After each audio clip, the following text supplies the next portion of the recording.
තෙරුවන් සරණයි හැම දිනාටම සුපුරුදු පරිදි අදත් අපේ එකතු වී සිටින්නේ අපේ කමඨහන් සාකච්ඡාවට වෙනදා වගේම අන්තර්ජාලය ඔස්සේ ස්කයිප් මාධ්‍යයෙන් අපේ කමඨහන් සාකච්ඡාවට අපේ සුපුරුදු කල්යාණ මිත්‍ර පිරිස එකතු වී සිටිනවා. හැම දිනම අපි තාම ගෞරවයෙන් කල්යාණ මිත්‍රත්වයෙන් පිළිගනිමු. අපි මේ කමඨහන් සාකච්ඡාව සතියකට වරක් කරගෙන යනවා. සඳුදා දිනේ හෝ සිකුරාදා දිනේ සමහර වෙලාවට ඒක මාරු වෙන අවස්ථා තිබෙනවා. කොහොම නමුත් අපි අපේ අධ්‍යාත්මික දියුණුවට අදාළ වෙන හෙවත් භාවනාවට උපකාරී වෙන මේ කාර්ය කරගෙන යනවා. ඉතින් කමඨහන් සාකච්ඡාවට අදාළ වෙන දීර්ඝ සූත්‍රයක් අපි සාකච්ඡා කරලා තිබෙනවා මීට පෙර. ඒ තමයි මහා සතිපට්ඨාන දේශනාව. ඒ ඇසුරෙන් අපි එහි ඇතුළත් වන සියලුම කමඨහන් සාකච්ඡා කරලා තිබෙනවා. ඉතින් ඒ සාකච්ඡා මාලාව අවසානයේ අපි තීරණය කරගත්තා නැවතත් අපේ කල්යාණ මිත්‍රයන්ගේ ඉල්ලීම පරිදි මතක් කිරීම අනුව කරගෙන යන භාවනාවට තවදුරටත් සහාය වෙන පරිදි කමඨහන් සාකච්ඡාවක් සිදු කරමු කියලා. විශේෂයෙන්ම මේ කමඨහන් සාකච්ඡාවේදී අපි අපේක්ෂා කරන්නේ බලාපොරොත්තු වෙන්නේ මේ භාවනාව කරගෙන යන අපිට ඇති වෙන යම් ගැටලු ප්‍රශ්න වගේ දේවල් වලට වැඩි අවධානයක් යොමු කරන්නටයි. ඉතින් පළමුවෙන් අපි පොඩි වෙලාවක් ගත කරනවා භාවනාව ගැනත් කමඨහන් ගැනත් කතා බහ කරන්න. ඊට පස්සේ අපේ සීල කමඨහන නැවත මතක් කරගෙන තමයි අපි මේ කමඨහන් සාකච්ඡාවට යොමු වෙන්නේ. පළමුවෙන්ම භාවනාව පිළිබඳව අදහස අපි නැවත මතක් කරගමු. භාවනා කිව්වම දැන් අපේ කල්යාණ මිත්‍රයන් හැමෝම දන්නවා කුසලතා වර්ධනය කර ගැනීම, කුසල් වැඩිමයි භාවනා කියලා කියන්නේ. එතකොට කුසලතා කිව්වම දැන් ඒක පැහැදිලි නිවන ඉලක්ක කරගත්ත කුසලතා. සාමාන්‍යයෙන් මිනිස්සු මේ මානව කුසලතා පිළිබඳව සාකච්ඡා කරලා තිබෙනවා. ඒවා හඳුනාගෙන තිබෙනවා. ඒ වගේම ඒවා වර්ධනය කිරීමත් කරනවා. විශේෂයෙන් අපි දන්නවා මේ මානව ඉතිහාසයේ ඉඳලා මානවයා විසින් සොයාගත් යමක් තිබෙනවා අධ්‍යාපනය කියලා. එතකොට අධ්‍යාපනයේදී කරන කියන දේවල් බලපුවාම මේ මානව කුසලතා පද්ධතිය තමයි මේ වර්ධනය කරන්නේ. ඒව සමහරට නූතන අධ්‍යාපනය ඇතුලේ දැනුම ආකල්ප කුසලතා කියලාත් ඔහොම බෙදෙනවා. ඉතින් දැනුමත් ඒ තවත් කුසලතාවයක් දක්ෂතාවයක් තමයි. ආකල්ප කිව්වම යම් ලෞකික ඉලක්කයන් සම්පාදනය සපුරා ගැනීමට අවශ්‍ය කරන ආකාරයට පුද්ගලයාගේ සිතුම් පැතුම් රටාව පෙළ ගැස්වීම ගොඩනැංවීම එකෙන් අදහස් කරා. ඊට අනුගත වෙන විදිහට හසුරු කුසලතා වර්ධනය කිරීමක් කරනවා. ඉතින් ඔය විදිහට මේ කුසලතා කියන වචනේ සාමාන්‍ය සමාජයේ බොහෝ විට යෙදෙන්නේ ලෞකික අර්ථේ. ලෞකික දේවල් පිළිබඳ දැනුම, ඒවා අත්පත් කර ගැනීමට අවශ්‍ය කරන ආකල්පමය පැත්ත, සංකල්පන, අදහස්, ඊට අදාළ ක්‍රියාකාරකම්, ඒවා තමයි ලෞකික අංශයේදී කුසලතා කියලා කියන්නේ. නමුත් අපි මේ කතා කරන ආධ්‍යාත්මික පැත්තේදී මේක වෙනස් වෙනවා. බැලූ බැල්මට නිර්වාණය සාක්ෂාත් කිරීමෙහිලා අපි වර්ධනය කරන්නේ දැනුම ආකල්ප කුසලතා කියන්න පුළුවන් කෙනෙකුට වුණා. නමුත් මේ ලෞකික සහ අධ්‍යාත්මික කියන දෙපාර්ශ්වයේ ඉලක්ක වෙනස් වෙනවා. ඒවයි ක්‍රියාකාරකම් පවා වෙනස් වෙනවා. ගොඩාක් ලොකු වෙනසක් තිබෙනවා. දැන් දැනුම අතින් ගත්තොත් ලෞකික අංශයේදී දැනුම සොයාගෙන යනවා මේ ලෞකික පැත්ත තව ලෞකික පහසුකම් ඒවා වැඩි කරගෙන වැඩිපුර කාමයේ භුක්ති විඳීමේ පැත්තට අවශ්‍ය දැනුම නිර්මාණය කරනවා. මෙහෙම තමයි නිර්මාණය කිරීමක් තමයි තියෙන්නේ. එතකොට ඒ තුලින් දැනුම නිර්මාණය වෙන එක ඇත්ත. මානවයා බොහෝ දේවල් සියුම්ව ගැඹුරින් දැනගන්න බවත් ඇත්ත. නමුත් තව කාමයට, ආශාවට, තණ්හාවට, උපාදානයට වැටිලා මේ දුක තව වැඩිවීමක් විතරයි පේන්න තියෙන්නේ. ඒක බුදුරජාණන් වහන්සේගේ අර දේශනාව තණ්හා ဒ ුතියෝ පුරිසෝ දීගමද්ධාන සංසරං ඉත්ත භාවඤ්ඤතා භාවං සංසාරං නාති වත්තති. තණ්හාව දෙවැනි කොට ගත්තා වූ පෞරුෂය තණ්හා ဒ ුතියෝ පුරිසෝ. ඉතින් ඔය ලෞකික පෞරුෂ අපි අගය කරනකොට ඒ පෞරුෂ හුඟක් අගය කරන්නේ ඒවයි තියෙන අර තණ්හාවේ වැඩි ප්‍රමාණයට අනුව සලකලා තමයි. තණ්හාව අඩු පෞරුෂ එහෙම අගය කරන්නේ ලෞකික පැත්තේ. ගොඩාක් දේවල් රැස් කරගෙන එකතු කරගෙන බදාගෙන ඒ පැත්තෙන් තමයි හොඳට කල්පනා කරලා බැලුවොත් මේ තණ්හා ဒ ුතියෝ පුරිසෝ කියන්නේ මෙතන පෞරුෂය කියන එකයි. තෘෂ්ණාව දෙවෙනි කරගෙන පවතින පෞරුෂය මානව පෞරුෂයේ ස්වභාවය ඒකයි. දීගමද්ධාන සංසාරං. දිගින් දිගටම මේ කාම අකුසල වල සැරිසරන. ඒකයි දීගමද්ධාන සංසාරං. ඉත්ත භාවඤ්ඤතා භාවං. එතනින් මෙතෙන්ට, එතනින් තව තැනකට, ඒකෙන් මේකට, අරකින් මේකෙන් ඒකට, ඒකෙන් මේකට, ඕක මෝක සංසාරං නාතිවත්තති. මේ දුකේ සැරිසැරීම මේ ඉක්මවන්න බෑන අතිවත්තති. නොඉක්මවයි. අන්න ඒ ස්වභාවය. ඉතින් ලෞකික අංශේ පරිේශන නිර්මාණ ඊට අදාළව කියන කුසලතා දැනුම ආකල්ප මේවා ඔක්කොම ඉලක්ක වෙලා තියෙන මේ පැත්තට තමයි. සංසාරං නාතිවත්තති. ඉත්ත භාවඤ්ඤතා භාවං. ඒකෙන් මේකට, මේකෙන් තව එකකට, ඒකෙන් තවත් එකකට, ඒකෙන් තවත් ගොඩකට සමහර වෙලාවට ලෞකිකත්වයේ විහිදී යෑමක් අපිට දකින්න පුළුවන්. ඉතින් ඒක ඇතිතාක් මේ ගැටලුව තේරුම් නොගන්නා තාක් සංසාරං නාතිවත්තති. මේ දුකේ සැරිසැරීම නතර වීමක් නැහැ. ඉතින් අපි මේ අධ්‍යාත්මික පැත්තේ කුසලතා වර්ධනයේදී ඕකට අනිත් පැත්තට තමයි කුසලතාව වර්ධනය වෙන්නේ. දැනුමක් අපිත් වර්ධනය කරනවා. කුසලතා අංශ 3ක් තියෙනවානේ. පඤ්ඤා, සීල, සමාධි කියලා. ඉතින් ප්‍රඥා පැත්තේදී අවබෝධයක්, දැනුමක් ලබා ගන්නවා. හැබැයි අර විදිහට අවබෝධයක්, දැනුමක් නෙවෙයි, ඊට වෙනස් එකක්. මේ දැනුම, මේ අවබෝධය තුළ අර තණ්හා ဒ ුතියෝ ලක්ෂණය අයින් වෙනවා. තණ්හක්කය වෙනවා.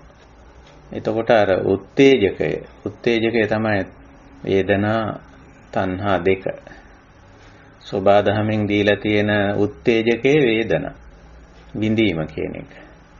ඒක සෝබාදහමෙන් අපිට දීපු එකක්. ඒ විඳීමත් එක්ක ඇති වෙන අපේ අවිද්‍යාව පදනම් කරගෙන ඇති වෙන දෙයක් තණ්හා. දැන් තණ්හාව ඇතිතාක්, තණ්හා කියවම දන්නව ඇලෙන ගැටෙන මුලා වෙන ගතිය. ඒක ඇතිතාක් මේ ලෞකිකත්වයේ පිළිබඳව මේ සොයන, විමසන, පරිේෂණ කරන, ගොඩනගන, රැස් කරන, එකතු කරන මේ ලක්ෂණය ඒ තුලින් තවත් ප්‍රශ්න ගැටලු හිර කරගන්න ස්වභාවය නතර කරන්න බෑ. නතර වෙන්නේ නැහැ. ඒකයි. ඒක නිසා මේ තණ්හා ස්වභාවය, ඇලෙන, ගැටෙන, මුලා වෙන ස්වභාවය කෙසේද ඇති වෙන්නේ කියන එක පිළිබඳ දැනුම මෙතෙන්දි ගොඩනගන. අර්බුදයේ පිළිබඳ දැනුම, අර්බුදයේ ඇති වෙන ආකාරය පිළිබඳ දැනුම. අර ලෞකික පැත්තේදී ගොඩනගන්නේ අර්බුදයේ සඳහා දැනුම. අර්බුදයේ වැඩිවීමට අදාළ දැනුම ගොඩනගන්නේ. එතකොට මේ අංශ දෙකේදීම දැනුමක් ගොඩනගනවා. යම්කිසි ඥාන පද්ධතියක් තියෙනවා. අතන අර්බුදයේ සඳහා අර්බුදය ඇතිවීමට වර්ධනය වීමට අවශ්‍ය දැනුම ගොඩනැගී. මෙතන අර්බුදය විශ්ලේෂණය කිරීම, අර්බුදයේ අර්බුදයක් ලෙස දැකීම. එයට හේතු කෙසේද ඒට අදාළ හේතු ඉවත් කරන්නේ? අන්න ඒ වගේ පැත්තේ දැනුමක් යන්නේ. ඒක නිසා ලිහෙන පැත්තට, ගෙවෙන පැත්තට, නිරෝධ පැත්තට අදාළ දැනුමක් මේ ගොඩ නැගෙන්නේ පඤ්ඤා භාවනාවෙන්. ප්‍රඥාව දියුණු කරනවා කිව්වොත් ඒකෙන් අදහස් වෙන්නේ හැමතිස්සෙම මේ තණ්හාව, දුක ගෙවෙන පැත්තට, ඒක ලිහෙන පැත්තට, ඒ ලෞකිකත්වයේ, කාමයේ, අකුසලයේ පිළිබඳ හැඟීම් මන්දෝත්සාහී වෙන පැත්තට ගොඩනගන දැනුම. ඉතින් ඒක ලෞකික පැත්තෙන් ඉඳන් බලපුවම හරි පසුගාමී වගේ පේන්නේ. පසුගාමී දැනුමක් විදිහට පේන්න පුළුවන්. ඒක හැටි එහෙම තමයි. ඉතින් ඔය තමයි පඤ්ඤා භාවනාව. ඉතින් ඔය දැනුම ඊට පස්සේ භාවිතයට ගන්නවා. අංශ දෙකකින් සීල සමාධි වශයෙන්. සීලේදි කරන්නේ අර කාමයේ අකුසලයේ ඒ දෙක තමයි අපි ගන්න ප්‍රධාන ගැටලුකාරක දෙක. එතකොට ඒ දෙක తాවකාලිකව අත්හිටුවා ගැනීමක්. විවිච්ඡ කාමේහි විවිච්ඡ අකුසලේහි කියලා. අත්හිටුවා ගැනීමක් සීලයෙන් කරන. එහෙම කරලා ඇති වෙන අර සමත සමාධිය තුල විපස්සනාවට ගිහිල්ලා බලන. යථා භූත ඥාන දර්ශනයට ගිහිල්ලා බලන. ඇත්ත తත්වය විමසා බලන. විමසා බලපුවම ඔන්න අර ගැටය ලිහෙන්න පටන් ගන්නවා. මේ අර්බුදේ දකිනවා. අර්බුදයට හේතුව දකිනවා. අර්බුදයෙන් ගැලවෙන්නේ මෙහෙමයි, ගැලවෙන මග මෙහෙමයි කියන එක අවබෝධ වෙනවා. මේ ගැඹුරු අවබෝධයත් එක්කම අර මනසේ තියෙන අර තණ්හා ගතිය, තණ්හා ලාටුව, ඇලෙන, ගැටෙන, මුලා වෙන ගතිය, ඒක ඉවත් වෙනවා. ඊට අදාළ වෙච්ච අකුසල සංඥා, වැරදි වැටහීම්, මේවා ඔක්කොම ඉවත් වෙලා යනවා. ගිහිල්ලා මනස හරි පිරිසිදු තැනකට එනවා. අවබෝධය බොහොම පුළුල් වෙලා, එතෙක් තිබිච්ච අර වැරදි අවබෝධය මත පදනම් වෙලා ගොඩනැගිලා තිබුණු වැරදි ආකල්ප, මිච්ඡා සංකප්ප ගෙවිලා යනවා. ඒකයි ස්වභාවය. ඉතින් ඔන්න ඔය විදියට මේ පුද්ගලයාගේ පුද්ගල පෞරුෂය ඇති කරගන්න වෙනසක් භාවනා කියලා කියන්නේ. බුද්ධිමය අංශේ, ඒ වගේම චිත්තාවේගී අංශේ, චර්යාත්මක අංශේ ඇති කරගන්න වෙනස. ඉතින් ওই වෙනස ඇති කර ගැනීම සඳහා ක්‍රියාකාරකම් වල අපි යෙදෙනවා. මේ ක්‍රියාකාරකම් තමයි අපි මේ කමඨහන් කියලා කියන්නේ. ඉතින් ওই කමඨහන් වලින් ප්‍රධාන කමඨහන් අපි මුලටම ගන්නෙ සීල කමඨහන්. මම හිතන්නේ ඒ පිළිබඳව ගොඩාක් දේවල් පැහැදිලි කිරීම අවශ්‍ය කරන්නේ නැහැ. නමුත් සීලය වර්ධනය කරගෙන යනකොට ආදි බ්‍රහ්මචර්යය, මජ්ජේ බ්‍රහ්මචර්යය, බ්‍රහ්මචර්ය පරියෝසානයේ දක්වා සීලය වර්ධනය කිරීමක් තියෙනවා.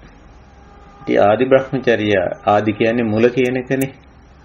ආරම්භයේ පටන් ගැනීම මුල කියන එකයි ආදි කියන්නේ පාලි භාෂාවේ.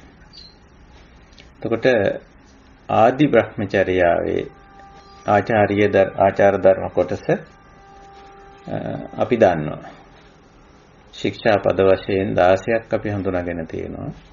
විශ්ව මට්ටමින් පිළිගැනෙන විශ්ව ආචාර ධර්ම 9ක් පාණාතිපාතා වේරමණී, අදින්නාදානා වේරමණී, කාමේසු මිත්‍යාචාරා වේරමණී, මුසා පිසුනා පරුසා සම්පප්පලාපා වේරමණී, මිත්‍යා ආජීවා වේරමණී, සුරාමේරය මජ්ජපමාදතානා වේරමණී.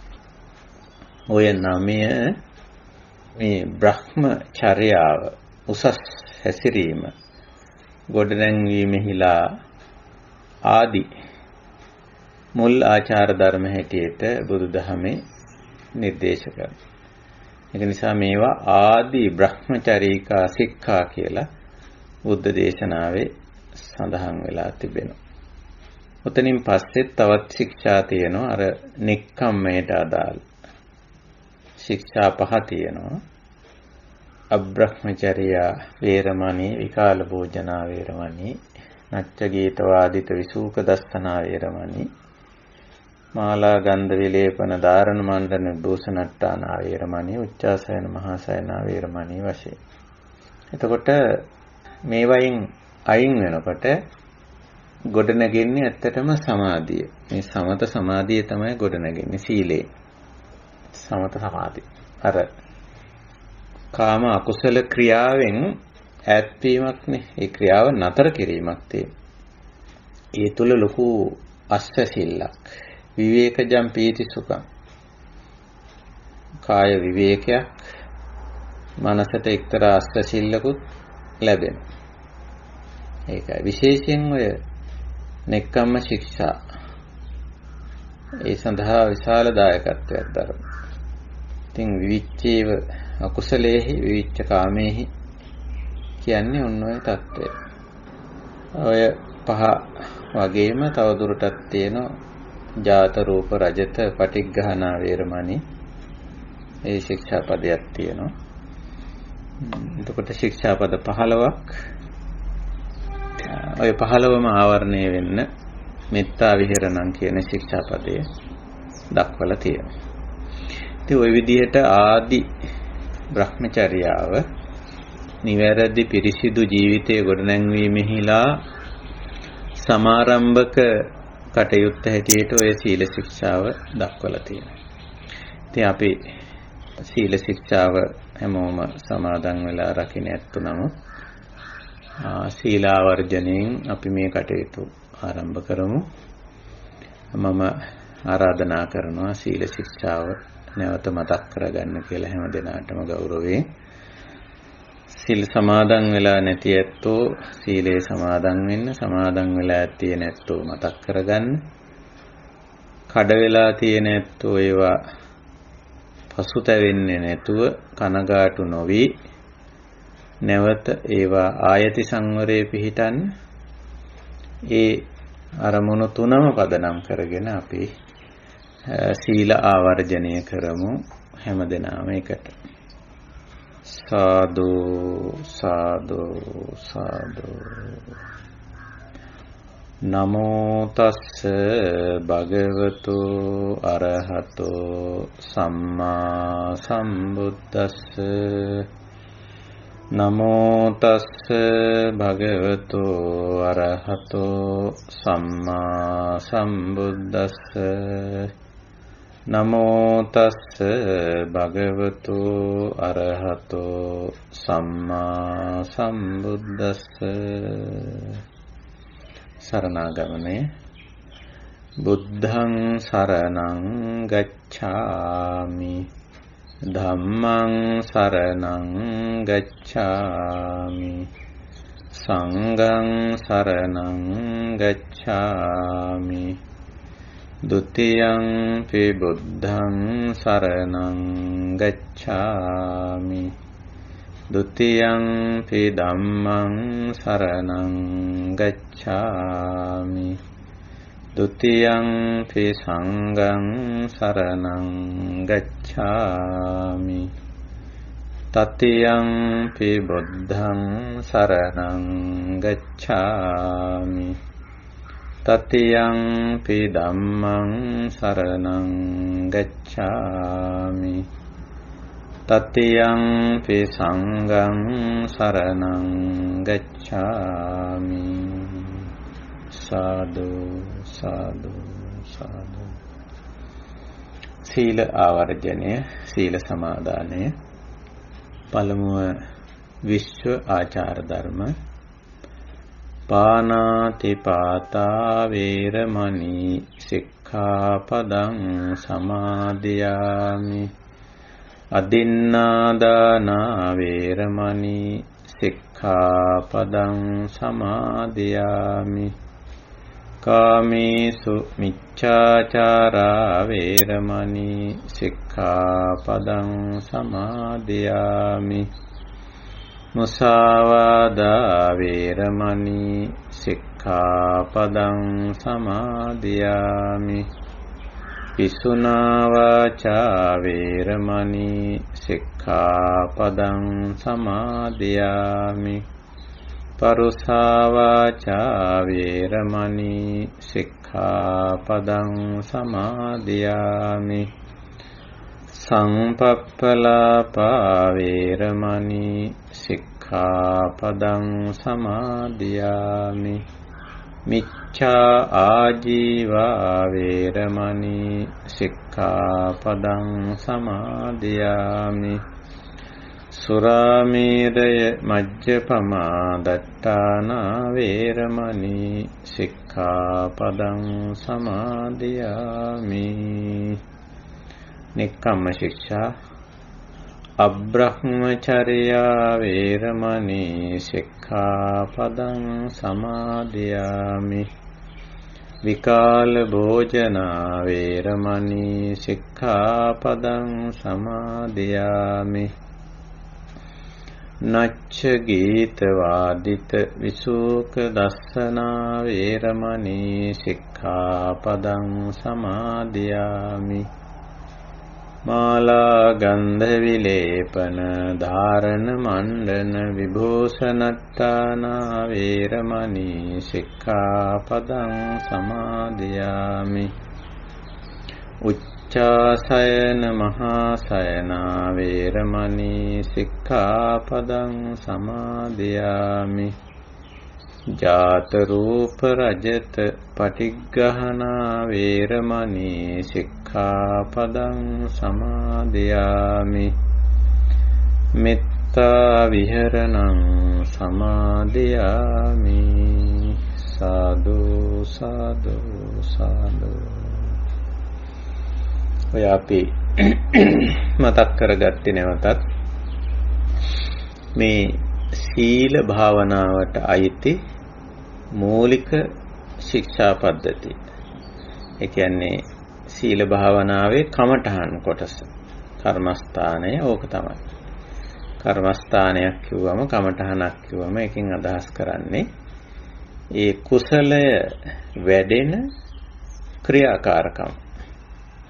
එතකොට සීල කුසලය වැඩෙන ක්‍රියාකාරකම් වන්නේ නිතරම ශික්ෂා පද සමාදන් වෙලා ශික්ෂා පද රැකීම. ඒකට තැනක් නියමයක් වෙලාවක් ස්ථානයක් නැහැ. කොතනත් කවදත් කොහිදිත් එකසේම ඔය ආදි බ්‍රහ්මචර්ය ශික්ෂා පද්ධතිය රකින්න පුළුවන්. ඔයිට අමතරව තියෙනවා සමාදන් නොවි රකින්න ශික්ෂා කොටසක්. ඒකට අපි කියන්නේ ආභිසමාචාරික ශික්ෂා කියලා. ඒකත් මේ සීල භාවනාවට අයිති.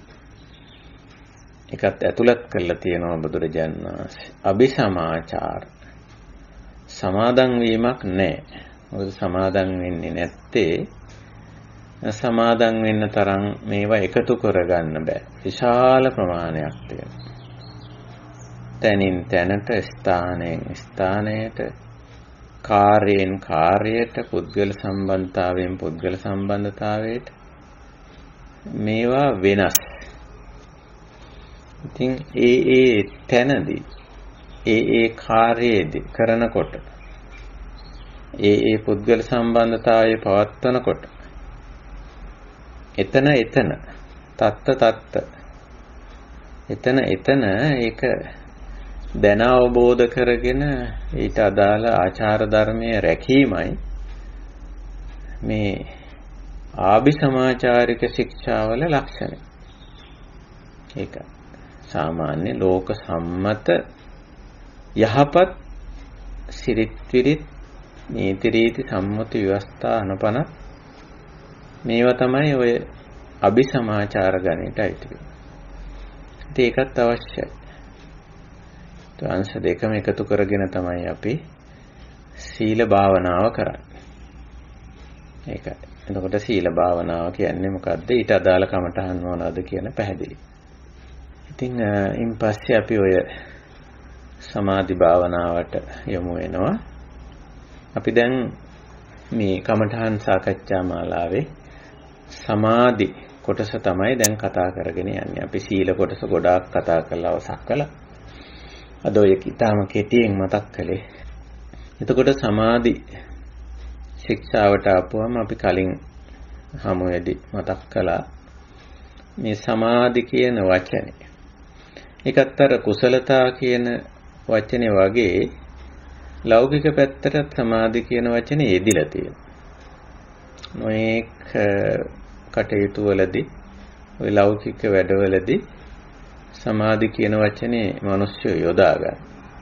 යම්කිසි දෙයකින් යම්කිසි දෙයකට තදින් හිත යොමු වෙලා තියෙන අවස්ථාව. යම්කිසි දෙයක තදින් හිත බැසගෙන තියෙන. යමකට හිත තදින් නතු වෙලා තියෙන. වෙනත් දෙයකට අවධානය යොමු නොවි එකම දෙයකට මේ යොමු වෙලා තියෙන ගතිය. ඒක මේ ලෞකික පැත්තේදී සමාධි කියන වචනේ ඒ වගේ දේවල් වලට ලෞකික පැත්තේදී භාවිත වෙනවා. නමුත් මේ අධ්‍යාත්මික පැත්තේදී සමාධි කියන වචනේ යෙදෙන්නේ වෙනත් අර්ථයකින්. වෙනත් අදහසකින්.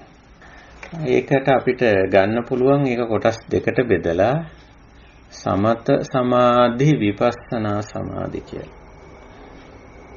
මේ සමාධිය ගොඩ නැගෙන ආකාරය අනුව තමයි ඔය නම් දෙක කොහොම යෙදෙන්නේ. සමත සමාධි විපස්සනා සමාධි කියලා. එතකොට සමතේ ගොඩ නැගෙන සමාධිය සමත සමාධි. සමතේ කියන්නේ මොකද්ද කියලා දැන් අපි දන්නවා. මේ සීලෙන් කරන ක්‍රියාකාරකම තමයි අපි සමත කියන්නේ. මේ ආචාර ධර්මීය අංශය හොඳට තේරුම් ගන්න. සදාචාර දුරාචාර කියලා ආචාර ධර්මීය අංශය කොටස් දෙකකට බෙදෙනවා. ඉතින් අපි හරියටම ආචාර ධර්මීය අංශය තේරුම් ගත්තා කියන්නේ සදාචාරයයි දුරාචාරයයි දෙකම දන්නවා කියන්නේ. එකක් දන්නවනම් එතන හරි අවබෝධයක් නැහැ. සදාචාරයේ විතරක් දන්නවනම් ඒක හරි අවබෝධයක් වෙන්නේ නැහැ. දුරාචාරයත් මොකද්ද කියලා හරියටම දැනගන්නවා. දුරාචාරයේ විතරක් දැනගත්තට මදි. සදාචාරය කොහොමද කියලා දැනගන්නවා. මේ දෙකේ ආනිසංස ආදීනව හොඳින් දැනගන්නවා. කොහොමද දුරාචාරයෙන් මිදෙන්නේ? කොහොමද සදාචාරය තුල කටයුතු කරන්නේ? ඒවා දැනගෙන තියෙනවා. ඒවා දන්නවනම් අපි මේ පිළිබඳ පූර්ණ අවබෝධය ඇති අයෙක් හැටියට සැලකන්නේ. ඉතින් ওই විදිහට මේ ආචාර ධර්මීය අංශය පිළිබඳ දැනුම ඇති කරගෙන යම් පුද්ගලයෙක් කයින් වචනයෙන් කෙරෙන මේ දුරාචාර නතර කරගන්න. මෙන්න මේ නතර කිරීමේ ක්‍රියාවලිය තමයි අපි සමත කියන්නේ. ගාක් වෙලාවට මේ සමත කියන එකට තවත් අර්ථයක් දීලා තියෙනවා මේ ඔය හිතේ ඇති වෙන නීවරණ ධර්ම යටපත් කරගෙන ඉන්නවා කියලා. ඒ යටපත් කරගෙන ඉන්නවා කියන එකෙන් අදහස් වෙන්නේ මේකම තමයි. යටපත් නොවුනොත් මොකද වෙන්නේ? ඒවා ක්‍රියාත්මක වෙනවා. ඉතින් මේ යටපත් කරගෙන ඉන්නවා කියලා කියන්නේ ක්‍රියාත්මක නොකර ඉන්නවා කියන්නේ. එතකොට මේ සමතකරණය කියන්නේ හිතේ ඇති වෙන පාප අකුසල සිතිවිලි ක්‍රියාත්මක නොකර සිටීම. ක්‍රියාත්මක නොකර සිටීම. ඒ ක්‍රියාත්මක නොකර සිටීමෙන් සැලකිය යුතු විදිහ අස්වැසිල්ලක් පුද්ගලයාට ලැබෙනවා. පුද්ගලයාට සමාජයට දෙපැත්තටම. අපේ හිතේ ඇති වෙන අකුසල සිතිවිල්ලක්, අකුසල විතර්කයක්, කාම විතර්කයක් ක්‍රියාත්මක කරොත් ඒකෙන් ඒ පුද්ගලයාට තමන්ට ලෝකයාටත් අහිතක් වෙන බව අපි දන්නවා. අයහපතක් වෙනවා. ඒ අයහපත ඇතුලේ දෙපැත්තටම අස්වැසිල්ලක් නැතුව යන. පුද්ගලයාටත් අස්වැසිල්ලක් නැහැ, පුද්ගලයා ජීවත් වෙන සමාජයටත් අස්වැසිල්ලක් නැතුව යන. ඒකයි. නමුත් අපි සීලයට ගිහිල්ලා මේක ක්‍රියාත්මක නොකර හැරියොත්, ක්‍රියාත්මක වීම අත්හිටෙව්වොත්, සීල සංවරයට ආවොත් එතන ලොකු අස්වැසිල්ලක් තියෙනවා. අන්නේ අස්වැසිල්ලට තමයි සමත සමාධි කියන්නේ. සමත සමාධි කියන්නේ. නමුත් ඒ අස්වැසිල්ල සම්පූර්ණයෙන්ම අපේ නිවීමක් සැනසීමක් හැටියට ගන්න බෑ. ගන්න බැරි නිසා තමයි උතනින් ඉස්සරහටත් තව පියවර 3ක් සමාධිය උගන්වන්නේ. ဒုတိယං ඥානං, තතියං ඥානං, චතුත්ථං ඥානං කියලා. නැත්තම් පඨමං ඥානං වලින් නතර වෙන්න තිබ්බනේ නේ. මේ සමතයෙන් සමතකරණේ අවශ්‍යයි. සමතේ තමයි මුලට ගන්නෙ. නමුත් මදි. ඒකෙන් මේ කාර්ය සම්පූර්ණ වෙන්නේ නැහැ. ඒ නිසායි සමාධියේ තවත් පියවර තියෙන්නේ. ඒ තමයි විපස්සනා සමාධිය. අර අස්වැසිල්ල දැන් තියෙනවනේ. කලබලේ රණ්ඩුව, ගැටලු ප්‍රශ්න ඒව නතර කරගෙන තියෙන. සමතකරණය වෙලා ඉන්නේ පුද්ගලයා. ඉන්නේ අස්වැසිල්ල තුල යම් කෙනෙක් විපස්සනාවට හැරුණොත් එතකොට මේ අර්බුදේ දකින්න. යථා භූතං ඥානාති පස්සති. දැන් ඔය අපි මේ සමාධි පිළිබඳව බුදුහාමුදුරන්ගේ දේශනාවලට පොඩ්ඩක් ගියොත් ඉතින් අපේ කල්යාණ මිත්‍රයන් ගොඩනෙක් දැන් ත්‍රිපිටකය කියවන නිසා මම කැමතියි ඔබේ අවධානය යොමු කරන්න මේ කාරණේට. මේ සමාධි පිළිබඳව දේශනා විශාල ප්‍රමාණයක් හමු වෙනවා. අපිට මේ දේශනාවලින් කීපයක් ගන්න පුළුවන්. අපේ මේ දේශනාවල ස්වરૂපය දැන ගැනීම සඳහා අපි එක දේශනාවක් දෙකක් මෙතෙන්දී කිට්ටු කරගත්තොත් අපිට පේනවා මේ දේශනාවල මූලික ලක්ෂණය. මෙන්න මේ පාඩය මේ දේශනාවලදී බුදුරජාණන් වහන්සේ පටන් ගන්න එහෙමයි. සමාධින් භික්ඛවේ භාවේත. එහෙමයි මේ දේශනාව පටන් ගන්නෙ. සමාධින් භික්ඛවේ භාවේත සමාහිතෝ භික්ඛවේ යථා භූතං ඥානාති. එහෙම පාඨයකින් පටන් ගන්න හැම දේශනාවක්ම අවවාදයේ ස්වરૂපයෙන් තියෙන්නේ සමාධින් භාවේත. සමාධිය වඩන්න. ඊළඟට ඒකේ ප්‍රතිඵලය කියනවා. සමාධින් ඒක සමාධිය වැඩුවම තත්ත්වය තමයි සමාහිතෝ කියන්නේ. සමාධිය නිසා ඒ සමාධිය ලැබුණම යථා භූතං පජානාති. එහෙම නැත්නම් යථා භූතං ඥානාති පස්සති කියලා වෙනත් තැන්වල දක්වලා තියෙනවා. ඥානාති කියන වචනේ තියලා තියෙන විශේෂයෙන් එදිලා තියෙන යථා භූතං පජානාති කියලා. එතකොට මේ తాවකාලිකව වශයෙන් හෝ ඇති වෙන මේ මානසික සංහිඳියාව අස්වැසිල්ල ජීවිතේ ඒ අස්වැසිල්ල ලැබපු කෙනෙක් තමයි යථා භූතං පජානාති. යථා ස්වභාවය අවබෝධ කරගන්නේ කියලා. අවබෝධ කරගත හැක්කේ. අවබෝධයට මගක් විවර වෙන්නේ, දොර ඇරෙන්නේ කියලා. ඉතින් ඒක නිසා මේ සමාධියේ පළමු පියවර සමත ගැන තමයි මේ නිතරම මේ කියන්නේ. සමාධින් භික්ඛවේ භාවේත කියන්නේ නිතරම මේ සමත සමාධිය ගැන. ඒ සමත තත්වයටපත් වුණාම එතනින් පස්සේ දක්වන එතනින් පස්සේ ඇති වෙන தත්ත්වය තමයි සමාහිතෝ යථා භූතං පජානාති කියන්නේ විපස්සනා. යථා භූතං පජානාති කියන්නේ විපස්සනා தත්ත්වය. ඉතින් මේ පළවෙනි පියවර අපි සීලෙන් ගොඩනගා ගන්න පියවරක්. ඉතින් ඒක මම හිතන්නේ කාටත් දැන් පැහැදිලි ඒක ගොඩනගාගෙන තියෙන. දැන් මේ අශ්වසිල්ල ඇතුලේ අර දෙවෙනි පියවර නැත්තම් ස්ථාවර වීම වඩා සිත පිරිසිදු වෙන තැනට එන්න ඕන. අර පිරිසිදු බව මේක හරියට අපි අර නිදර්ශනයකින් කියන්නේ අපිට පුළුවන් මඩ සහිත ජලය නිශ්චලව තැබීමෙන් මේ මඩ යටට තැම්පත් වෙලා උඩ පිරිසිදු ජලයක් දකින්න පුළුවන්. මඩ සහිත ජලය ටිකක් අපි භාජනයකට දාලා පැය කිහිපයක් නිශ්චලව තිබ්බොත් අපිට පුළුවන් මතු පිටින් පිරිසිදු ජලයේ කොටසක් දැක ගන්න. ඒත් මේ ජලයේ තිබුණු අර මඩ ගතිය ජලයේම යම් කොටසක තැම්පත් වෙලා තියෙනවා. ඒ ජල කඳේම යම් කොටසක අඩියේ තැම්පත් වෙලා තියෙනවා. ඒකෙන් ඒක බැහැර වෙලා නැහැ තාම. බැහැර වෙලා නැහැ. නමුත් වෙනම යට වෙන් වෙලා යටපත් වෙලා තියෙනවා. එතකොට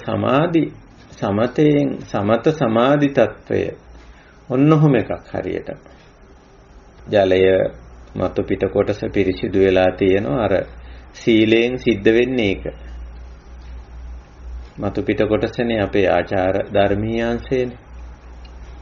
මතු පිට කොටස. ඒක පිරිසිදු වෙලා තියෙනවා. එහෙත් මණ්ඩි කොටස යට තියෙනවා.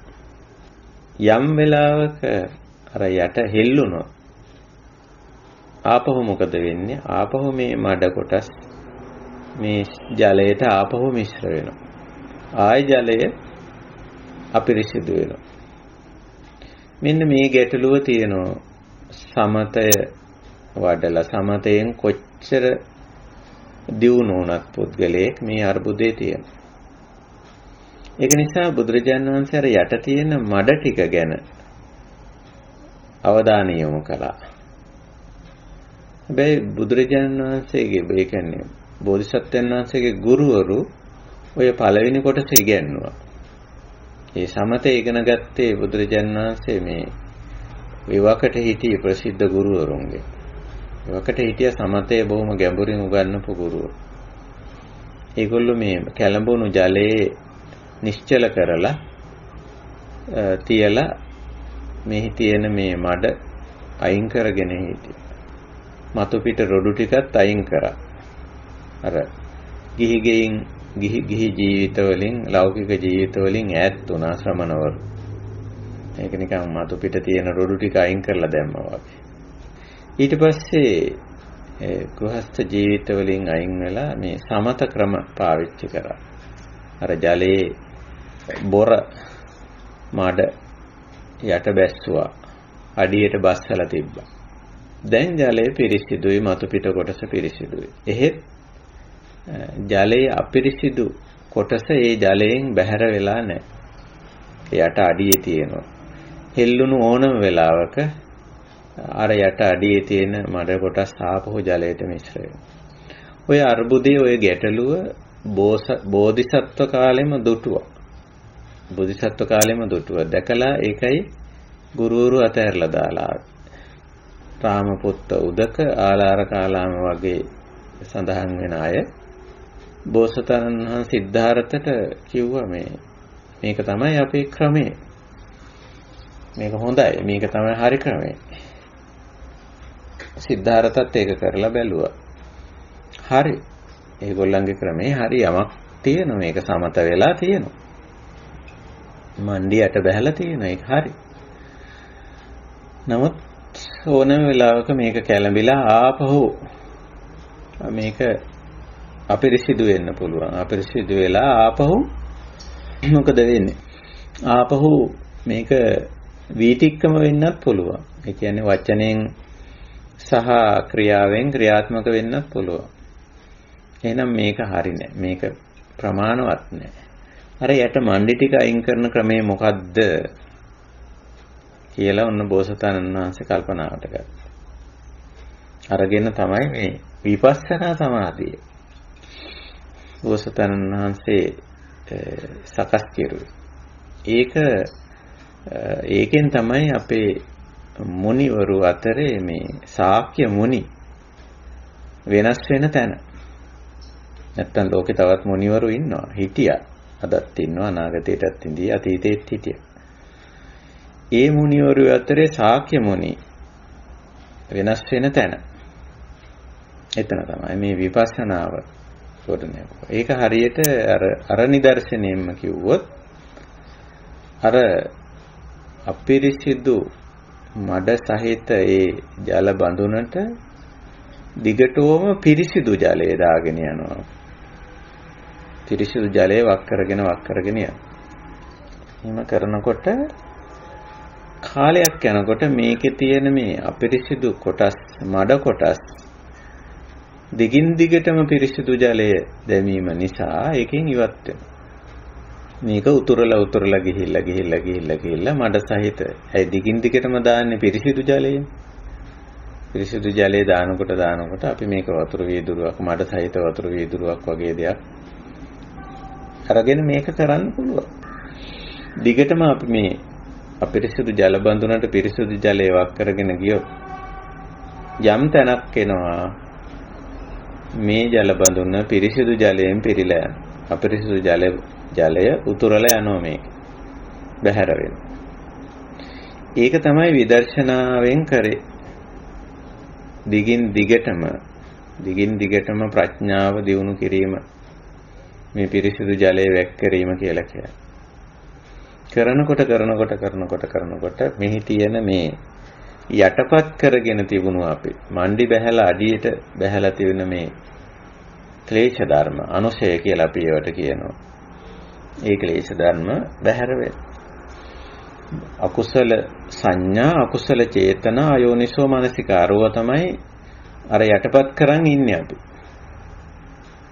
අකුසල සංඥා කියන්නේ වැරදි වැටහීම.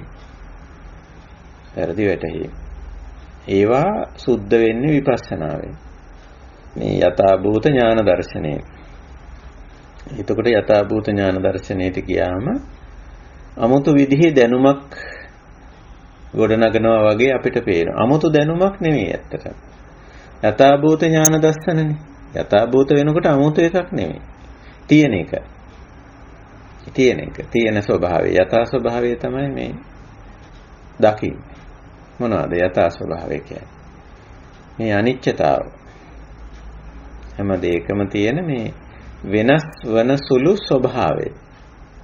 ඒක ස්වභාවික දෙයක්. ඊට අදාළ හේතුව යෙදුනද, වෙනස් වීමට අදාළ හේතුව යෙදුනද වෙනස් වුණා.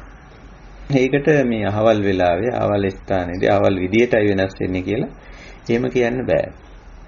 භෞතික විද්‍යාව, රසායන විද්‍යාව, ජීව විද්‍යාව වගේ ඔය තුනම භෞතිකයි. හතර මහා භූත විද්‍යාව, හතර මහා භූත වලට අදාළ දේවල්. මේවයිදී මේ රටා අල්ලන්න උත්සාහ කරලා තියෙනවා. වෙනස් වෙන රටාව. මේකේ ඊළඟට වෙනස් වීම මෙන්න මෙහෙමයි වෙන්නේ කියලා. සෑහෙන උත්සාහ කරලා තියෙනවා. අන්තිමට සොයාගෙන තියෙනවා මේ රටා සමහරේ රටාවන් දකින්න පුළුවන්. නමුත් ඒ රටාව හිටි ගමන් වෙනස් වෙනවා. ආපහු ඒ රටාවට එන ගතියක් හෝ ඒ රටාවෙන් පිටපැනලා වෙනම රටාවක් හැදෙන ලක්ෂණයක් හෝ ඔහොම තියෙනවා. එතකොට මේක විශේෂයෙන් භෞතිකයේ තුලින් තමයි හුඟක්ම මිනිස්සු අල්ලගෙන තියෙනවා. බුදුරජාණන් වහන්සේ භෞතිකයෙන් සහ අභෞතිකයෙන්, ඒ කියන්නේ රූපයෙන් සහ නාමයෙන් දෙකෙන්ම පෙන්නලා තියෙනවා. රූපේ අනිත්‍යතාවයත් නාමයේ අනිත්‍යතාවයත් දෙකම පෙන්නලා තියෙනවා. ඒකයි. හුඟක් ඔය විද්‍යාවේ අර්බුදේ වෙලා තියෙන්නේ මේක නාම වලින් දකින්න බැරි වෙලා තියෙන විද්‍යාවට. රූප වලින් විතරයි විද්‍යාව මේක දැකලා තියෙන්නේ. එතකොට මේ විද්‍යාවේ දැනුම අංශභාග දැනුමක් තියෙනවා. ඒගොල්ලෝ මේ අනිත්‍යතාව රූප ධර්ම ඇසුරෙන්, ඒ කියන්නේ භෞතික දේ ඇසුරෙන්, සතර මහා භූත ඇසුරෙන් දැකලා තියෙනවා. අත්දැකලා තියෙනවා, අත්විඳලා තියෙනවා. පිළිගන්නවා. නමුත් නාම පැත්තට ගිහිල්ලා නැහැ. වේදනා සංඥා, චේතනා පස්ස මනසිකාර, වේදනා සංඥා සංකාර විඥාන, ඒ පැත්තට ගිහිල්ලා නැහැ. ඒ පැත්තෙන් මේක දැකලා නැහැ. දැකලා නැති නිසා මේ දැනුම, විද්‍යාවේ දැනුම අඩාලයි. අංශභාග දැනුමක් තියෙනවා. ඒකයි මේ තාමත් විද්‍යාව විසින් මේ වැරදි දැනුමක් නිර්මාණය කර යන්නේ. ඒගොල්ලෝ හිතන මේ රටාව වෙනස් වෙනවා තමයි. ඒ වුණාට මේක නොවෙනස්ව පවත්ව ගන්න පුළුවන් කියලා. අන්න අත්ත් සංඥාව. අත්ත් සංඥාව. ඉතින් අනත්තය දැකලා නැහැ. අනත්ත් සංඥාව ඇවිල්ලා නැහැ විද්‍යාව තව. අනිත්‍ය සංඥාවට යම් කොටසකට ඇවිල්ලා තියෙනවා. නමුත් අනත්ත් සංඥාවට ඇවිල්ලා නැහැ. නෑ මේකේ රටාව අපිට අල්ලන්න පුළුවන්. මේ රටාව නිශ්චිතයි කියලා නිත්‍ය සංඥාවකටත් ඇවිල්ලා තියෙනවා. රටාව ගැන නිත්‍ය සංඥාවකට ඇවිල්ලා තියෙනවා. මේ රටාව නිශ්චිතයි. ඒ නිශ්චිත රටාව අපිට අල්ලන්න පුළුවන් කියලා. එතකොට මෙතන වැරදි වැටහීම් දෙකක්. රටාව පිළිබඳ නිත්‍ය සංඥාවයි ඒ රටාව අපිට අල්ලගන්න පුළුවන්. අපිට ඕන නම් අපි කැමති විදියට කැමති ආකාරයට පවත්වා ගන්න පුළුවන් කියලා ඒ අත්ත් සංඥාවයි නිත්‍ය සංඥාවයි දෙකම. ඉතින් ওই අර්බුදේ තියෙනවා. ඒ අර්බුදේ විසින් තවදුරටත් අර සංසාරං නාති වත්තති ඉත්ත භවඤ්ඤතා භවං. ඒකෙන් මේකට, මේකෙන් අරකට, ඒකෙන් තවත් ඒකට පරිේෂණ කර නිර්මාණය කර යනවා. එන්න අර්බුදේ හිර වෙනවා. දැන් ලෝක මට්ටමෙන්ම මේ අර්බුදේ හිර වීගෙන යනවා. අර්බුදේ උග්‍ර වීගෙන යනවා. අපි කාටවත් අත්දකින්න පුළුවන්. ඇයි ලිහෙන්නේ නැත්තේ? ලිහෙන්නේ නැහැ ඔය ක්‍රමයට. ලියන්න බෑ. තණ්හා දුතියෝ පුරිසෝ. මානව පෞරුෂයේ වර්තමාන මානව පෞරුෂයේ ගොඩනැගිලා තියෙන තණ්හාව දෙවන්නා කරගෙන. ඉතින් සංසාරං නාති වත්තති. මේ දුකෙන් දුකට, ගැටලුවෙන් ගැටලුවට යන ගමන ඉක්මවන්න බෑ කියලා. ඒකයි. මොකද ඕක දකින්න පුළුවන් ඔය අර්බුදේ විපස්සනා තියෙන්නේ ඒක. ඉතින් යථා භූතය ඥාන දර්ශනය කරගනිද්දී අපිට හමු වෙන්නේ ඕක තමයි. අනිත්‍යතාව. අනත්තතාව. ඊළඟට මේකේ විපරිණාමය. නාම රූප ධර්ම වල විපරිණාමය. සමුදය වය. පටිච්ච සමුප්පන්නතාවය. මේ වගේ දේවල්. ඉතින් ওই ටික දැක්කම මේ අර මඩ බඳුනට එක දිගට ජලය, පිරිසිදු ජලය වත් කළා වගේ. අර තියෙන මඩ ගතිය ආපහු කැළඹිලා මේක අපිරිසිදු වෙන්න හේතු වෙන අර අඩියට බැහැලා තියෙන, යටට බැහැලා තියෙන, පතුලට බැහැලා තියෙන අපිරිසිදු කොටස ඉවත් වෙනවා. ඉවත් වුණාම මේකේ කැළඹෙන්න දෙයක් නෑ. කැළඹුණා කියලා ඒ කියන්නේ මේක හෙල්ලුණා කියලා මේ බඳුන, ජල බඳුන කොහොමදත් හෙල්ලෙනවා. නොසෙල්ලී තියාගන්න බෑ. මේ හෙල්ලෙනවා කියන එකෙන් අදහස් කරන්නේ මොකද්ද? රූප පේනවා, ශබ්ද ඇහෙනවා, ගන්ධ සුවඳ දැනෙනවා, රස දැනෙනවා, පහස දැනෙනවා. අර සමාධි, අර සමත භාවනා ක්‍රම පාවිච්චි කරපු අය උත්සාහ කරා ඔන්න ඔය හෙල්ලෙන්නේ නැතුව තියාගන්නවා. නොහොල්ලා, නොසොල්වා තියාගන්න. ඒ කියන්නේ රූප බලන එක වලක්වල, ශබ්ද ඇහෙන එක වලක්වල, ගන්ධ සුවඳ දැනෙන එක වලක්වල, රස වලක්වල, ස්පර්ශය වලක්වල, මනසට යම් අරමුණු එන එක වලක්වල තියන්න උත්සාහ කරනවා. සමහරට ඔබට මතක ඇති මේ ඉන්ද්‍රිය භාවනා සූත්‍රය අපි සාකච්ඡා කරලා තියෙනවා. ඒ ඉන්ද්‍රිය භාවනාව උගන්වපු පාරාසරිය දැඩි සමතය උගන්වපු ගුරුවරයෙක්. එයා කිව්ව චක්ඛුනා රූපං නපස්සති. රූප බලන්නේ නැතුව ඉන්න. එතකොට ඔය අඩියේ මඩ කැළඹෙන්නේ නැහැ. එයා දන්නවා රූප බලනකොට තමයි මේක කැළඹෙන්නේ කියලා. රූප බැලිල්ලට තමයි මේ අපි හෙල්ලෙනවා කියලා. රූප පේනවා, රූප බලනවා. ශබ්ද අහනවා, ඇහෙනවා. විවිධ ගන්ධයන් විඳිනවා, දැනෙනවා. විවිධ රසයන් විඳිනවා, දැනෙනවා. විවිධ ස්පර්ශයන් විඳිනවා, දැනෙනවා. මනසට යම් යම් දේ වැටහෙනවා. ඒක වළක්වලා තියන්න උත්සාහ කරා. එක ක්‍රම. ඒවට තමයි සමත ක්‍රම කියලා. ඉතින් අන්තිමට අසාර්ථකයි. ඒක නිසා බෝසතාණන් වහන්සේ බුදුරජාණන් වහන්සේ මේක හෙල්ලෙන්නේ නැතුව තියෙන ඒ තියාගන්න හදන ඒ මෝඩ වැඩේ අතහැරියා. අතහැරලා කිව්වා ආර්ය විනී ඉන්ද්‍රිය භාවනාව වෙනස්. චක්කුණා රූපං දිස්වා අපි ඒකට ඉඩ දීලා තියෙනවා. හෙල්ලෙන්නේ නැරලා තියෙනවා. අපි ඕක හොල්ලන්න නොසෙල්ලී තියාගන්න අපි උත්සාහ කරන්නේ නැහැ. හෙල්ලෙන්නේ නැරලා තියෙන. හැබැයි අඩියේ මඩ නැහැ. කොච්චර හෙල්ලුණත් මේක කැළඹෙන්න දෙයක් නැහැ. පිරිසුදු ජලය කොච්චර හෙල්ලුවත් අපිරිසුදු වෙන්නේ නැහැ. හැබැයි පතුලේ මඩ තියෙන ජලය පොඩ්ඩක් හෙල්ලුවත් ඒ ජල කඳ අපිරිසුදු වෙනවා. ඒක නිසා මේ අපේ ක්‍රමයේ විදර්ශනා ක්‍රමයේ අනුව කොච්චර හෙල්ලුණත් කොච්චර ඇහැට රූප පෙනුනත් කනට ශබ්ද ඇහුණත් නාසයට දිවට කයට ගන්ධ රස පහස දැනුණත් මනසට කරුණු වැටුණත් මේකේ කැළඹෙන්න දෙයක් නැහැ. යථා භූතයේ ඥාණයට දර්ශනය වෙලා තියෙන්නේ. ඇත්තම తত্ত্বය අවබෝධ වෙලා තියෙන්නේ. මොකක්ද ඇත්තම తত্ত্বය?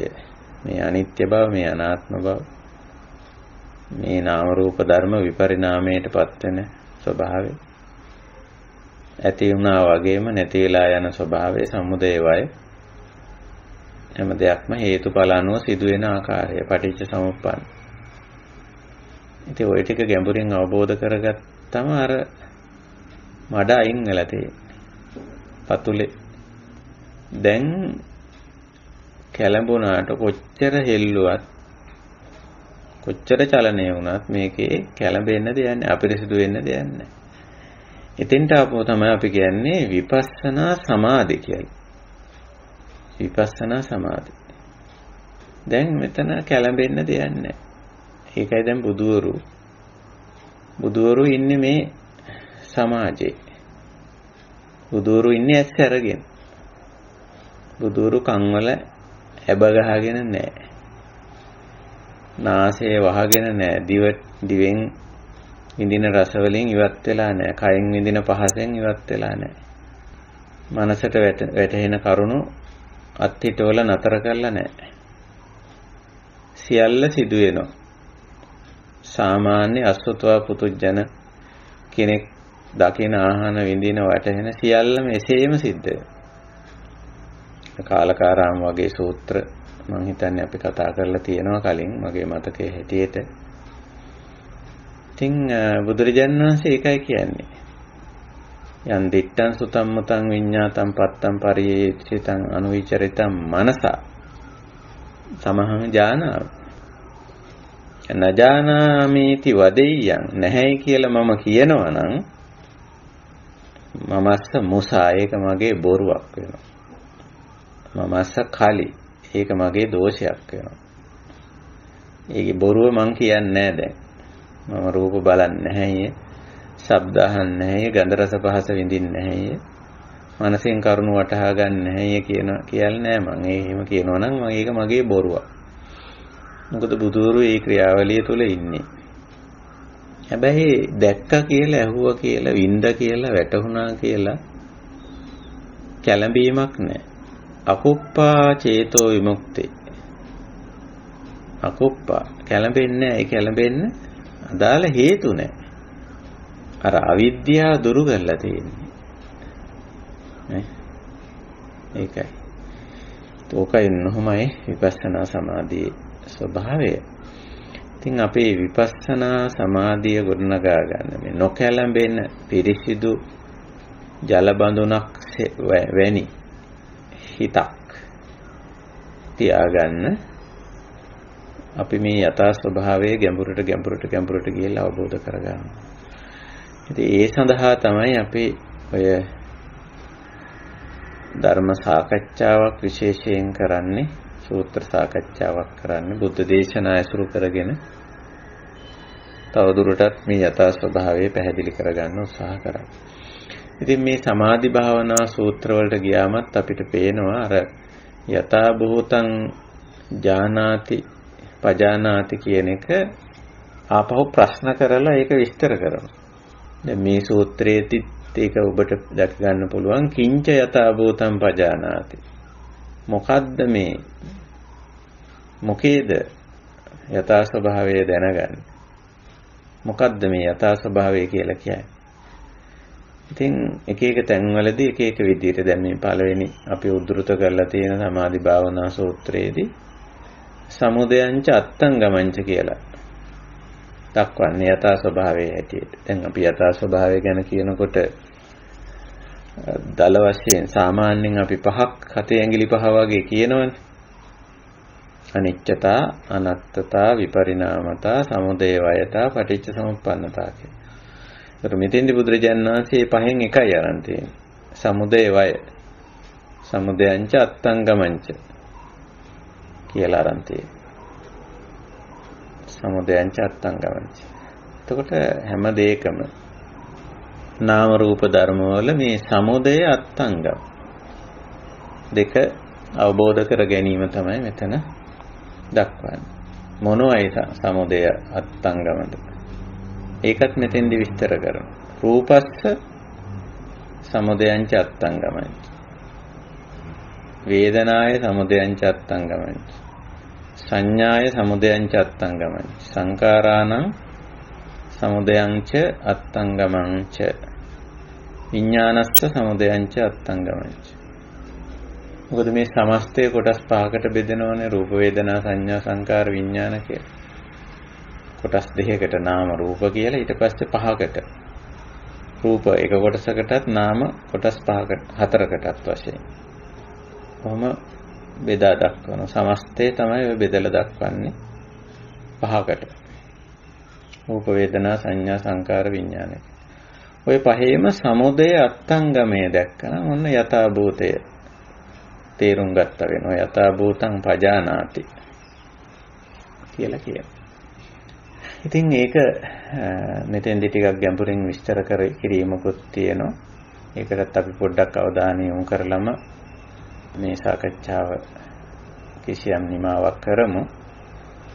මේකේ සමුදයයි අත්තංගමයයි කෝච රූපස්ස සමුදයෝ, කෝච වේදනාය සමුදයෝ, කෝච සංඥාය සමුදයෝ, කෝ සංඛාරාණං සමුදයෝ, කෝ විඥානස් සමුදයෝ කියලා මේ සමුදය කියන්නේ මොකක්ද කියලා පැහැදිලි කරනවා. ඒකට සමුදය කියන එක සාමාන්‍ය මට්ටමේදී ඔය කියන නාමය හෝ රූපයේ හට ගැනීම කියන අදහස කියන්නේ. නමුත් මෙතන කියන්නේ ඊට වැඩිය වෙනස් එකක්. ඉද වික්ක වේ වික්ඛු අභිනන්දති අභිවදති අජ්ජෝසාය තිට්ඨති. කිංච අභිනන්දති කිංච අභිවදති කිං අජ්ජෝසාය තිට්ඨති. රූපං අභිනන්දති අභිවදති අජ්ජෝසාය තිට්ඨති. තස්ස රූපං අභිනන්දතෝ අභිවදතෝ අජ්ජෝසාය තිට්ඨතෝ uppajjati නන්දි. යා රූපේ නන්දි තදුපාදානං. තස්සුපාදාන පච්චය භවෝ භවපච්චය ජාති. ජාති පච්චය ජරා මරණ ශෝක පරිදේව දුක්ඛ දෝමනස් උපායාසා සම්භවಂತಿ. ඒව මේ තස්ස කේවලස්ස දුක්ඛක්ඛන්දස්ස සමුදයෝ හෝති. එතකොට සමුදය කියන්නේ මෙතන මොකද්ද? ඒ රූපේ හට ගැනීම නෙමෙයි. රූපේ හට ගැනීම නෙමෙයි මෙතෙන්දි සමුදය කියලා කියන්නේ. එතකොට රූපය පදනම් කරගෙන රූපය අභිනන්දනය කිරීම, අභිවදනය කිරීම, අජ්ජෝසනය කිරීම නිසා ඒ තුලින් ඇතිවෙන උපාදානයට ගිහිල්ලා නන්දි, තණ්හාවට ගිහිල්ලා උපාදානයට ගිහිල්ලා එතනින් ඇතිවෙන කේවලස්ස දුක්ඛක්ඛන්දස්ස සමුදයෝ. රූපය පදනම් කරගෙන රූපය යථා ස්වභාවයේ තේරුම් නොගැනීම නිසා එය පදනම් කරගෙන යම් පුද්ගලයෙක් තුල ඇති වෙන මේ දුක්ඛක්ඛන්දස්ස ඒ දුක්ඛඳේ හට ගැනීම තමයි මෙතන සමුදය කියලා දක්වන්නේ. අනිත් පැත්ත අත්ංගම ඒත් ඒ විදිහටම විස්තර කරනවා. මොකද්ද මේ අත්ංගමය කියලා කියන්නේ? කෝච රූපස්ස අත්ංගමෝ, කෝච වේදනාය අත්ංගමෝ, කෝච සංඥාය අත්ංගමෝ, කෝ සංඛාරාණං අත්ංගමෝ, කෝ විඥානස්ස අත්ංගමෝ කියලා. හිතා ගන්න පුළුවන් නේ. සමුදය කියන්නේ අතෙන්දී රූපේ, වේදනාව, සංඥාව, සංකාරය, විඥානය පදනම් කරගෙන ඇති වෙන දුක්ඛඳේ හට ගැනීම. එතන සමුදය කියන්නේ. ඒතු රූපේ, වේදනාව, සංඥාව, සංකාරය, විඥානය හට ගැනීම නෙවෙයි. ඒක එච්චර ලොකු ප්‍රශ්නයක් නෙවෙයි. ඒක සෝබාදහමට අයිති දෙයක්. ඒක එක්ක හැප්පෙන්නේ නැහැ බුදුදහම. සෝබාදහම පිළිගන්නවා, සෝබාදහමත් එක්ක ඉන්නේ. නමුත් මේ රූපය අභිනන්දනය, අභිවදනය, අජෝසනය කිරීම නිසා, වේදනාව අභිනන්දනය කිරීම, අභිවදනය, අජෝසනය කිරීම නිසා, සංඥාව, සංකාරය, විඥානය අභිනන්දනය කිරීම, අභිවදනය, අජෝසනය කිරීම නිසා ඇතිවෙන නන්දි, උපාදාන, උපාදාන පත්‍ය භවෝ ආදී වශයෙන් අන්න ඒක තමයි සමුදය. එතකොට අත්ංගමය මොකද්ද? එහි නිරෝධය. අපිට මේක නිරෝධ කියන වචනේත් පාවිච්චි කරන්න පුළුවන්. මෙතෙන්දී අත්ංගම කියන වචනේට එකක් පුළුවන්. ඉතින් නිරෝධය අත්ංගමය මොකද්ද? අර රූප, වේදනා, සංඥා, සංකාර, විඥාන අර සමස්තය කොටස් පහට බෙදුවනේ. ඒ පහෙන් කිසිවක් පිළිබඳව අභිනන්දනය, අභිවදනය, අජෝසනය නොකර සිටීම. ඉද බික්කවේ බික්කෝ නාබිනන්දති, නාබිවදති, නාජ්ජෝසාය තිට්ඨති.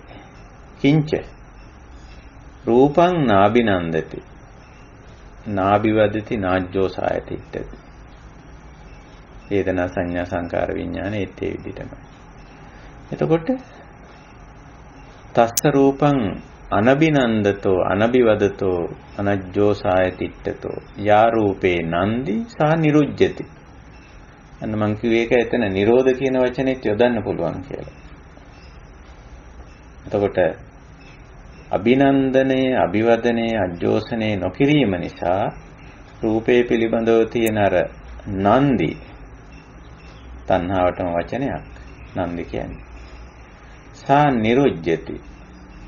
ඒ තියෙන රූප තණ්හාව ගෙවිලා යන.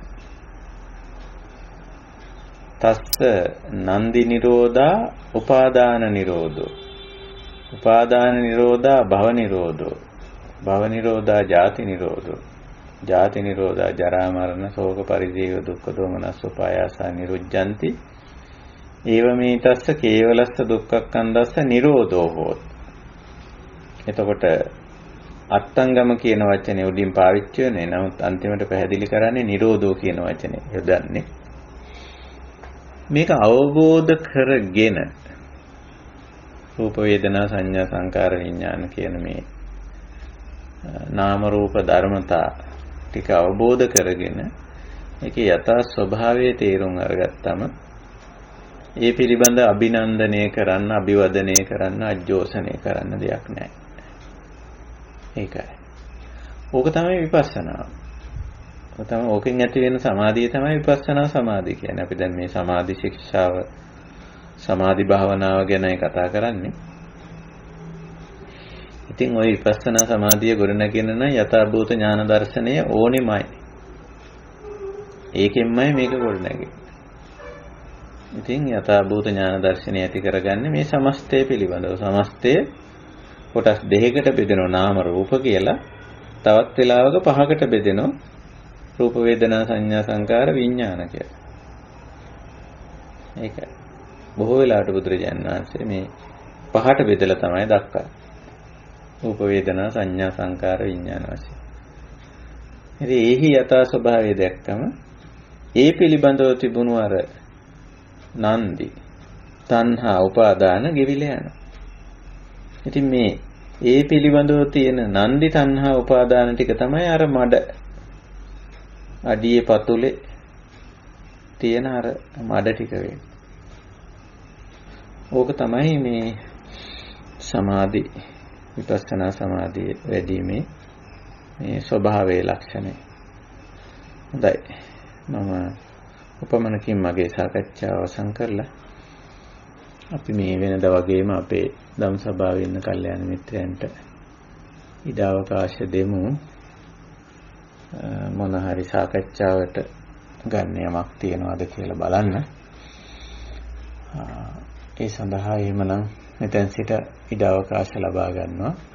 කමඨහන් සාකච්ඡාවට අපේ ධර්ම මාර්ගයේ යන කල්යාණ මිත්‍රයන්ට හරි අහන්න විමසන්න තමන් කරගෙන යන භාවනාවට අදාළ ප්‍රශ්න ගැටළු ආදී දේවල් මොන හරි තියෙනවනම් ඒවා සාකච්ඡා කිරීමට අපි අවකාශයක් ගමු මෙතෙන් සිට.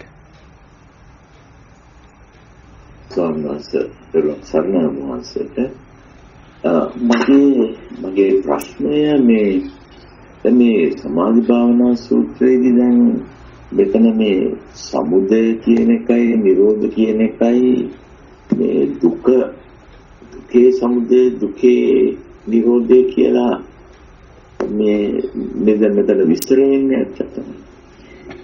එතකොට මේක විශේෂ විස්තර කිරීමක්ද එහෙම නැත්නම් ඔය සමුදය නිරෝධය කියලා තියෙන අනිත්‍යං වල දැන් උදාහරණයක් වශයෙන් ගත්තොත් මහා සත්පට්ඨාන සූත්‍රය ගත්තාම ඒක මම මේ නිකන් මේ බැලුවා මේ අර පංච උපාදානස්කන්ධය ගැන කියන තැනදී දැන් එතනත් කියනවා මේ ඉති රූපං ඉති රූපස්ස සමුදයෝ ඉති රූපස්ස අත්ංගමෝ ඒ විදිහට මාතා කරගෙන යනවා ඒකේ.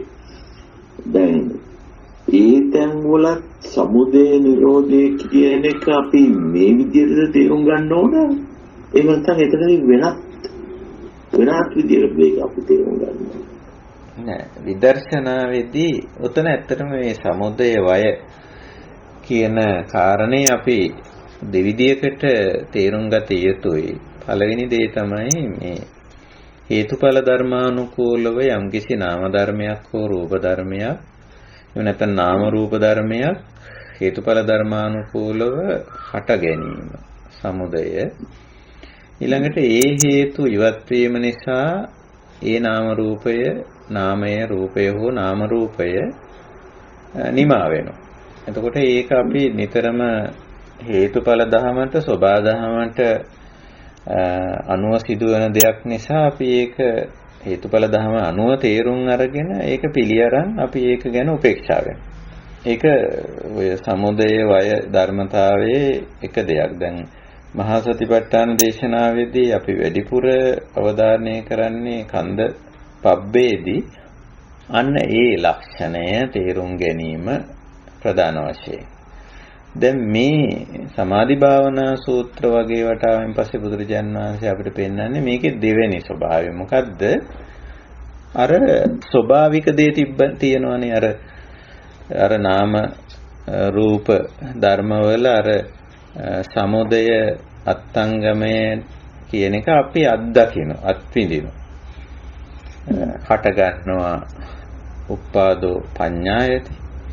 ඒ වගේම මේකේ නිමාව අපි අත්දකිනවා අඤ්ඤතත්තම් පඤ්ඤායති. ඔය අතර ඒවයි යම් යම් වෙනස් වීම තිතස්ස අඤ්ඤතත්තම් මේ වයෝ පඤ්ඤායති. ඔය වගේ දේවල් අපි අත්විඳිනවා.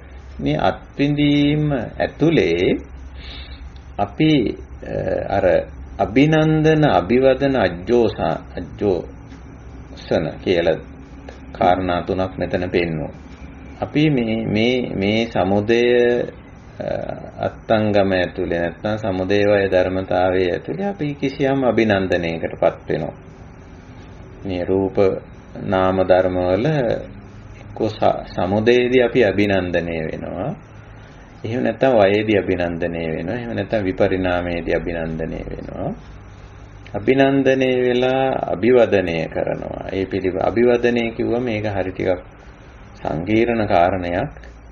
අභිවදනය කියන එකට අපිට කියන්න පුළුවන්කම තියෙන අභිනන්දනය කියන එක නම් සාමාන්‍යයෙන් වේදනා පක්ෂයට අයිති දෙයක්.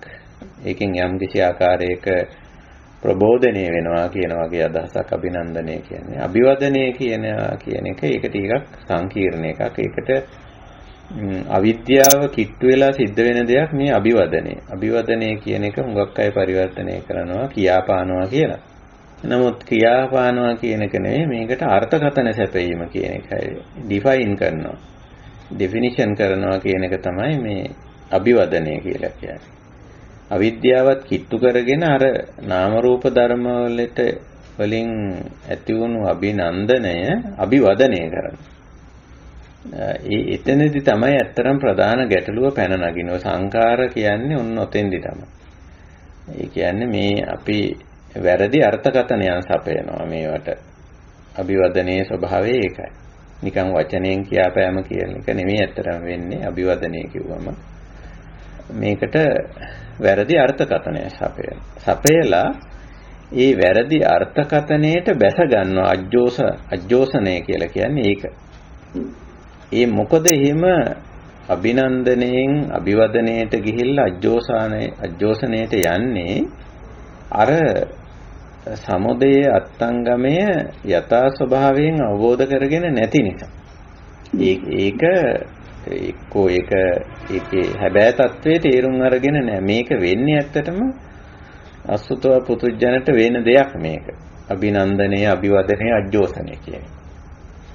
ඒක නිසා ඒක වළක්වන්න කරන්නේ අර රූප ධර්ම වල නාම ධර්ම වල යථා ස්වභාවය ඉස්මතු කරලා දක්වනවා. ඒකේ අනිච්ච ස්වභාවය, අනත්ත් ස්වභාවය, විපරිණාමයටපත් වෙන හැටි, සමුදය වය, පටිච්ච සමුප්පන්න ආකාරය. එතකොට උතන සමුදය වයත් එකක් විතරයි. ඒකයි මම කිව්වේ මෙතෙන්දි මේ සමාධි භාවනා සූත්‍රයේදී බුදුරජාණන් වහන්සේ අරගෙන තියෙන්නේ එක කරුණක් කියලා. ඒක සමහර වෙලාවට ඒ වෙලාවේ ඒ පිරිස අනුව සලකලා වෙන්න පුළුවන්. එක කරුණක් ගත්තේ මේ නාම රූප ධර්ම වල සමුදය වය විතරයි. එතකොට අර මහා සතිපට්ඨාන දේශනාවේදීත් කන්ද පබ්බේදී අරන් තිබුණෙත් එහෙමයි. ඉති රූපං ඉති රූපස්ස සමුදයෝ ඉති රූපස්ස අත්තංගම. එහෙමනේ එතනත් අරන් තිබුණේ. එතනත් සමුදය අත්තංගම කියන එක තමයි අරන් තිබුණේ. මෙතනත් සමුදය අත්තංගම තමයි අරන් තින්නේ. හැබැයි වෙනත් තැන්වල අනිත්‍යතා, අනත්තතා, විපරිණාමතා, මේ පටිච්ච සමුප්පන්නතා ඒවත් පෙන්වනවා. අන්න ඒක තේරුම් ගත්ත කෙනාට අභිවදනය කරන්න දෙයක්, අජ්ජෝසනය කරන්න දෙයක් නැහැ. මේකට වැරදි අර්ථකථනයක් දෙන්න උවමනාවක් නැහැ. මේ වැරදි විදියට මේක ඩිෆයින් කරන්න උවමනා වෙන්නේ නැහැ. මොකද මේකේ යථා ස්වභාවය දැකලා තියෙන්නේ. එතකොට ඒක නිසා එතෙන්දී මේ නන්දි එන්නේ තණ්හාවක් මේකට ඇලෙන ගැටෙන මුලා වෙන ගතිය එන්නේ නැහැ. ඒක නිසා මේකේ මේ දෙවෙනි අවස්ථාව මම දකින්නේ අර මහා සතිපට්ඨාන දේශනාවේදී අර ස්වභාවික දේ දකින්න තමයි උත්සාහ කරන්නේ. මොකද එතන සතිය දියුණු කරලා සම්පජානකාරී බව දියුණු කරලා අර පංචස්කන්ධේ නැත්නම් නාම රූප ධර්මවල අර ස්වභාවික සංසිද්ධිය ගැඹුරින් තේරුම් ගන්න යොමු කිරීමක් එතන කරන්නේ විපස්සනා. එතකොට මෙතෙන්දී අර අර්බුදේ පෙන්නනවා. අභිනන්දති අභිවදති අජ්ජෝසායතිට්ඨති කියලා. ඒ යථා ස්වභාවය නොදැකීම නිසා ඇති වෙන අර්බුදේ මෙතන පෙන්නන්නේ. එතකොට මෙතෙන්දී කරන්නේ අර අපහු විදර්ශනාවට එන්න වෙනවා. එන්නේ නැති නිසා නාව නිසානේ, නොපැමිණි නිසානේ අර අභිනන්දනය, අභිවදනය, විශේෂයෙන් අභිවදනයයි අජ්ජෝසනයයි දෙක සිද්ධ වෙන්නේ. ඒක නිසා මේ අවස්ථා දෙක ගත්තොත් අතන සමුදය අත්තංගම අර ස්වභාවික දේ. මෙතන සමුදය අත්තංගම ක්ලේශයේ සමුදයයි ක්ලේශී අත්තංගමයි පෙන්නන්නේ. එතකොට සමුදය අත්තංගම කියන එක මෙතෙන්දී පංචස්කන්ධයේ සමුදය අත්තංගම නෙවෙයි, පංචස්කන්ධය පදනම් කරගෙන ඇති වෙන දුක්ඛ සමුදයයි දුක්ඛේ නිරෝධයයි පෙන්වන්නේ. ඒ දෙකේ සමුදය අත්තංගම මෙතන පෙන්වන්නේ. දැන් ඇත්තටම සවන්වාසේ දැන් ඒ විදිහට දැන් අපි මේ මට නිකන් තේරුනේ මේ දේශනාව අහගෙන ඉන්නකොට මේ ඒ සමුදය සහ නිරෝධය කියන දෙක අපි සාමාන්‍යයෙන් අපිට වේදනාව නම් වේදනාව එහෙම නැත්නම් සංඥාව නම් එහෙම ඒකේ සමුදය සහ අත්ංගමයට වඩා තවත් ගැඹුරට ගිහිල්ලා දුකේ සමුදය සහ දුකේ නිරෝධය දකින මේ තවත් ගැඹුරට යන දේශනාවක්ද කියලා මම මේ කල්පනා කරුවේ. ඒකෙම මට මේ තව කල්පනා වුණ දෙයක් තමයි සවන්වහන්ස දැන් ඔය සීල සූත්‍රයේ අර සරිපුත්ත සවන්වහන්සේ කියනවනේ මේ පංච උපාදානස්කන්ධයේ උදේවය දකින්න කියලා මේ සෝවාන් වෙන්නත් මේ සක්‍රියගාමි වෙන්නත් අනාගාමි වෙන්නත් ওই විදිහට දිගටම ගිහිල්ලා රහතන් වහන්සේලාත් ඒකමයි කරන්න තියෙන්නේ කියලා.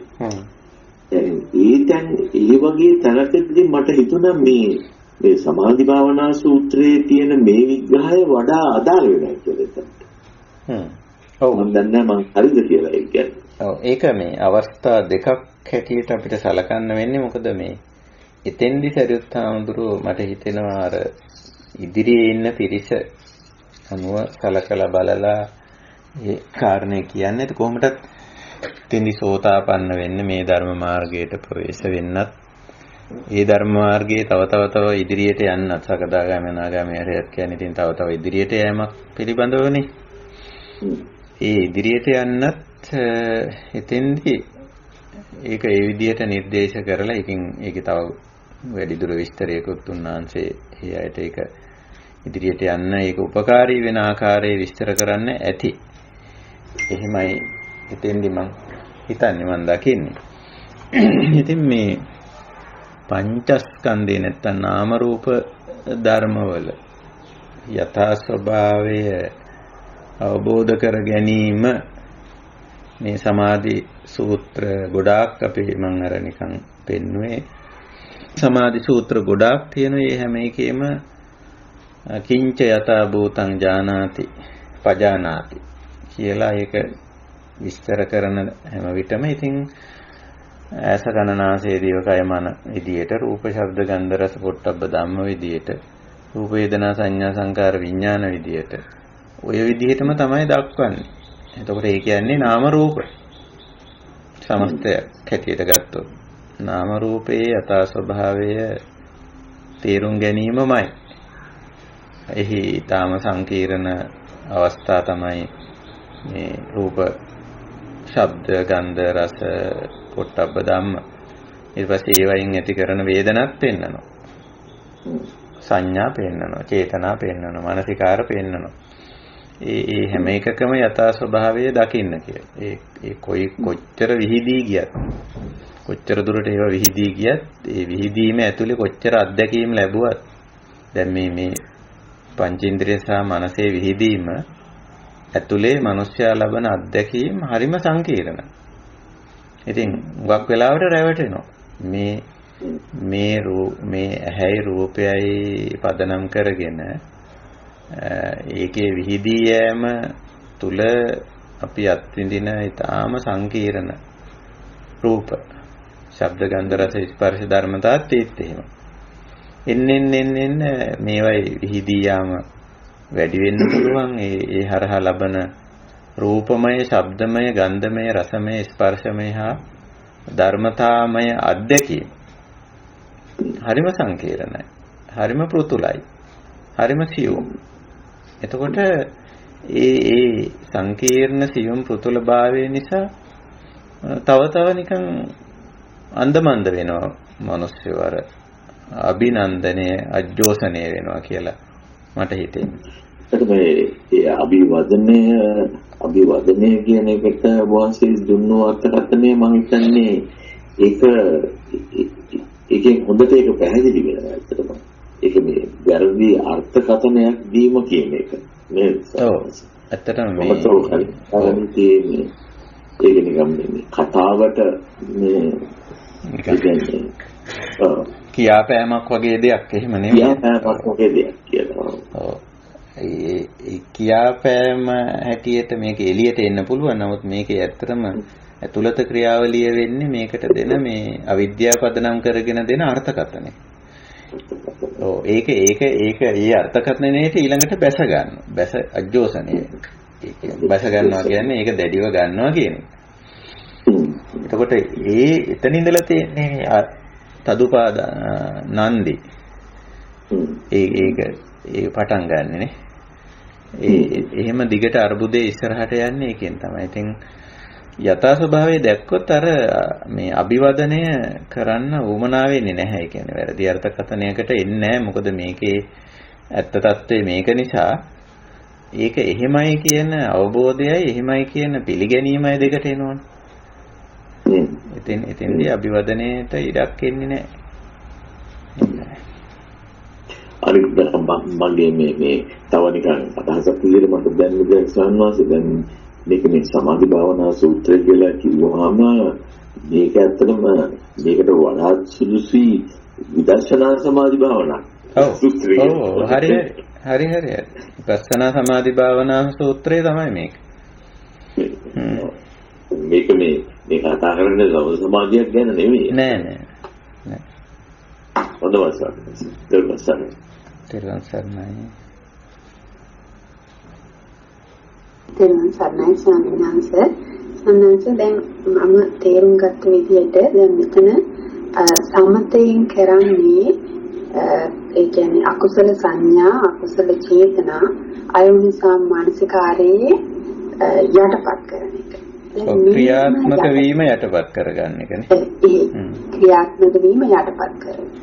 එතකොට මේ ක්‍රියාත්මක වීම යටපත් කරගත්තු කෙනෙක්ට ඒ යම් කිසි මොහොතක දැන් මේ අපි රූප වේදනා සංඥා සංකාර විඥානයේහි මේ අනිත්‍යතාවය අනත්තතාවය විපරිණාමය සමුදය වය පටිච්චසමුප්පන්න බව දැකගත්තාම ඒ කෙනාට පුළුවන් වෙනවානේ පංච උපාදානස්සේ කන්දේ කෙරෙහි තියෙන මේ චන්දරාගය කියන්නේ නන්දිය තණ්හාව උපාදානය ගෙවා ගන්න පුළුවන් වෙනවා. ඒක තේරුම් ගත්තාම අවබෝධ කරගත්තාම. එතකොට ඒකට තමයි අපි විපස්සනාව කියලා කියවේ. එතකොට දැන් මෙතනදී මේ කතා කරනනේ ස්වර්ණාස අපි කියන මේ සමත පූර්වාංගම විපස්සනාව කියලා. ඒක මේ කියන්නේ ඒක කියලා අපිට කියන්න පුළුවන්. ඔව් හරි. සමතය පෙරටු කරගෙන කරන විපස්සනාව. එතකොට ස්වාමීන් වහන්සේ දැන් අපි ආයි කතා කරනවා විපස්සනා පූර්වාංග සමත කියලා. එතකොට ඒ කියන්නේ දැන් මේ කෙලින්ම සමතයක් නෙමෙයි අපි මේක මේ අර පංච උපාදානස්කන්ධයේ මේ අනිත්‍යතාව අනත්තතාව ඒ විපරිණාමය සමුදය වය පටිච්චසමුප්පාව දැකගත්ත කෙනෙක්ට ඒක දැකගත්තාම තියෙනව නේද සමතයක්. ඒකද මේ එතකොට විපස්සනා පූර්වාංග සමතය කියන්නේ. ඕක මම මේ නිදර්ශනයකින් ඕක කතා කරොත් මම හිතන්නේ වඩා පැහැදිලි වෙයි. දැන් අපි හිතමු මේ කිසියම් කාම අකුසල ක්‍රියාවක් අපි නිදර්ශනයක් හැටියට ගත්තම ඒ ක්‍රියාව ශික්ෂාපදයක් සමාදන් වෙලා නතර කරගත්ත හැකි. ඒ අපි හිතමු ප්‍රාණඝාතයට තියෙන මේ කාට හරි තව කෙනෙක්ව මරන්න හිතුණා කියලා. මරන්න හිතෙනවා මරන්න හිතන සතෙක් හරි මිනිසෙක් හරි කියලා. ප්‍රාණඝාත ක්‍රියාව අපිට පාණාතිපාතා වේරමණී සික්ඛාපදං සමාදියාමි කියලා ශික්ෂාපදේ සමාදන් වෙලා ඒ ක්‍රියාව යටපත් කරගෙන ඉන්න පුළුවන්. දැන් මරන්නේ නැහැ. මම මේ සීලයට ගිහිල්ලා සීලය සමාදන් වෙලා තියෙනවා කියලා එහෙම අතර කරගෙන ඉන්න පුළුවන්. එතකොට එතන තියෙන්නේ සමතයට ගිහිල්ලා ඉන්න ගමන් විපස්සනාවට යනවා. මොකද්ද අර ප්‍රාණඝාත ක්‍රියාවලියේ යථා ස්වභාවයේ ඒකේ ආදීනවේ ගැඹුරින් මෙනෙහි කරලා බලන්න. මෙනෙහි කරලා බලපුවහම ප්‍රාණඝාත චේතනාව අපි හිතමු ඒකට පදනම් වුණේ ද්වේෂය කියලා. එතකොට මේ ද්වේෂ චේතනාව පුද්ගලයාගෙන් ඉවත් වෙනවා. ඉවත් වුණායින් පස්සේ එයාට සිල්පදයක් ඕනෙ නැහැ. සිල්පදයක් අවශ්‍ය නැහැ. මොකද දැන් එයාට එහෙම ප්‍රාණඝාතය කිරීමෙන් වෙන ආදීනවත් හොඳට අවබෝධ කරගෙන තියෙන්නේ. ඊට පදනම් වෙච්ච ද්වේෂ චේතනාවත් ඉතින් අයින් වෙලා තියෙනවා. එතකොට එයා සමතයෙන් විපස්සනාවට ආවා. ඇවිල්ලා සම්පූර්ණ අර සුද්ධ කරගත්තා. හරිනේ ඒ පැත්ත. ඊළඟට දැන් විපස්සනා පූර්වාංග සමත. අනිත් පැත්තට මේ කතා කරන්නේ. යම් කිසි කෙනෙක් ඔය මේ ක්‍රියාවලියේදී සමහර වෙලාවට මේ ප්‍රාණඝාතය මේ ඒකේ තියෙන ආදීනව සලකලා බලලා හොඳට සම්පූර්ණ අර ප්‍රාණඝාත ක්‍රියාවලිය නතර කරගන්නවා. මේක ඇතරම් මේක මේ ගැඹුරින්ම මේකේ යථා ස්වභාවය අවබෝධ කර ගැනීමකට වඩා අපි ඔය තියනවනේ මේ ප්‍රාණඝාතය කළොත් ලෝක සම්මතයේ හැටියට වෙන අයහපත පෙන්නනවනේ. සාමාන්‍යයෙන් අර බුදුරජාණන් වහන්සේත් පෙන්නන්නේ හතර බයක් කියලා එකක්. අත්තානුවාද, පරානුවාද, දණ්ඩ බය, දුක්ගති බය කියලා. වැරද්දකට යම්කිසි දුරාචාරයක් සම්බන්ධයෙන් ඔය සරල දැනුම එනවා. එතන ඔය විපස්සනා පූර්වාංගම කියන්නේ ඒ අර්ථයෙන්. සරල දැනුම එනවා. සරල දැනුමින් අර ක්‍රියාව නතර කරගන්නවා. ඒ කියන්නේ ලෝක සම්මත දැනුමක් තියෙනවා. මේකෙන් මේක කරොත් මට මෙහෙම වෙයි. සමාජයේ මට මෙහෙම කරයි. මේ විදිහේ දඬුවමක් ලැබෙයි. මරුණම අපායයි. ඔය කියන එක පිළිබඳව අවබෝධයක්, සාමාන්‍ය අවබෝධයක්. ඒක ඒ වගේ දෙයක් තමයි උතන විපස්සනා කියන්නේ. එහෙම නැතුව අර ගැඹුරු අවබෝධේ නෙමෙයි. ඒ විපස්සනාවේ සමතේට එනවා. ඒ විපස්සනා පුබ්බංගම සමත. ඒ සමතේ එතනදිත් වෙන්නේ අර පාප අකුසල ක්‍රියාව අත්හිටුවන එක තමයි. ප්‍රාණඝාතය නොකර ඉන්නම. දැන් නොකර ඉන්නේ අත්තානුවාද බය, පරානුවාද බය, දණ්ඩ බය, දුක්ගති බයෙන් තමයි දැන් අතර වෙලා ඉන්නේ. විදර්ශනාවෙන් නෙමෙයි. හැබැයි එතනක් තියෙන එක්තරා දැක්මක් තියෙනවා. මේකේ ආදීනවයක් ලෞකික වශයෙන් හරි යම් මට්ටමක ආදීනවයක් දැකලා තියෙනවා එයා. අත්තානුවාදය මේකේ එක ආදීනවයක්. පරානුවාදයේ තව ආදීනවයක්. දඬුවම මේකේ තව ආදීනවයක්. දුක්ගතිය තව ආදීනවයක් කියලා යම් ප්‍රමාණයකට දැකලා තියෙනවා. දැකලා ඒකේ ඒ බයෙන් දැන් නතර කරන් ඉන්නේ. හැබැයි මේක සම්පූර්ණම ඔය මොකක් හරි එකක් ලිහිල් වුණොත් දණ්ඩ බය නැතුව ගියොත් යම් වෙලාවක මේක දඬුවමක් නොලබන විදිහට මේ වැඩේ කරන්න පුළුවන් කියන තැනට කරුණු යෙදුනොත් මෙයා කරනවා මේක. එතකොට එහෙනම් මේක සම්පූර්ණයෙන්ම මේ පුද්ගලයාගේ හිතින් ප්‍රාණඝාත චේතනාව අයින් වෙලා නැහැනේ. බයට මේක නොකර ඉන්නේ. හැබැයි බය දුරු වුණු තැනදී වහම කෙරෙනවා. එහෙනම් මේ එතෙන්දි නෑ. එතෙන්දිත් ආපහු යන්න ඕන අර සමතය තුලින් ආයි විපස්සනාවට යන්න ඕන. පුද්ගලයා මේ ප්‍රාණඝාතය කිරීමේ ඒකේ තියෙන හැබෑම අයහපත. ඒකේ දුක්ඛ සමුදය වෙන ආකාරයේ විපස්සනාවෙන් දකින්න. දැක්කම ඔන්න පුද්ගලයා සම්පූර්ණයෙන්ම ඊට පස්සේ අර අත්තානුවාද, පරානුවාද, දණ්ඩ, දුක්ගති කතාවල් උවමනා වෙන්නේ. එයා සම්පූර්ණ ප්‍රාණඝාතයෙන් තියෙන ආදීනවය හොඳටම තේරුම් අරගෙන ඒ ප්‍රාණඝාත චේතනාව, ද්වේෂ චේතනාව එයාගේ හිතින් අයින් වෙනවා. ඉතින්ට ආවා කියන්නේ ආපහු අර සමතයෙන් විපස්සනාට ආවා කියන එකයි. එතකොට ඔය විපස්සනා පුබ්බංගම සමත කියන එක එක්තරා විදිහක අර සරල දැනුමකින් අර පාප අකුසල ක්‍රියාව නතර කර ගැනීම. සරල දැනුමකට වගේම ඒක අපිට කියන්න පුළුවන් සාමාන්‍ය ලෝක සම්මත අර ලැජ්ජා බය දෙක තේරිලා. පාවට බය, පාවට ලැජ්ජා. ඔව් ඒක තමයි. ඒක තමයි මේ දෙක තේරිලා. මේ දෙක වැටහීමත් විපස්සනාවක් හැටියට සලකනවා.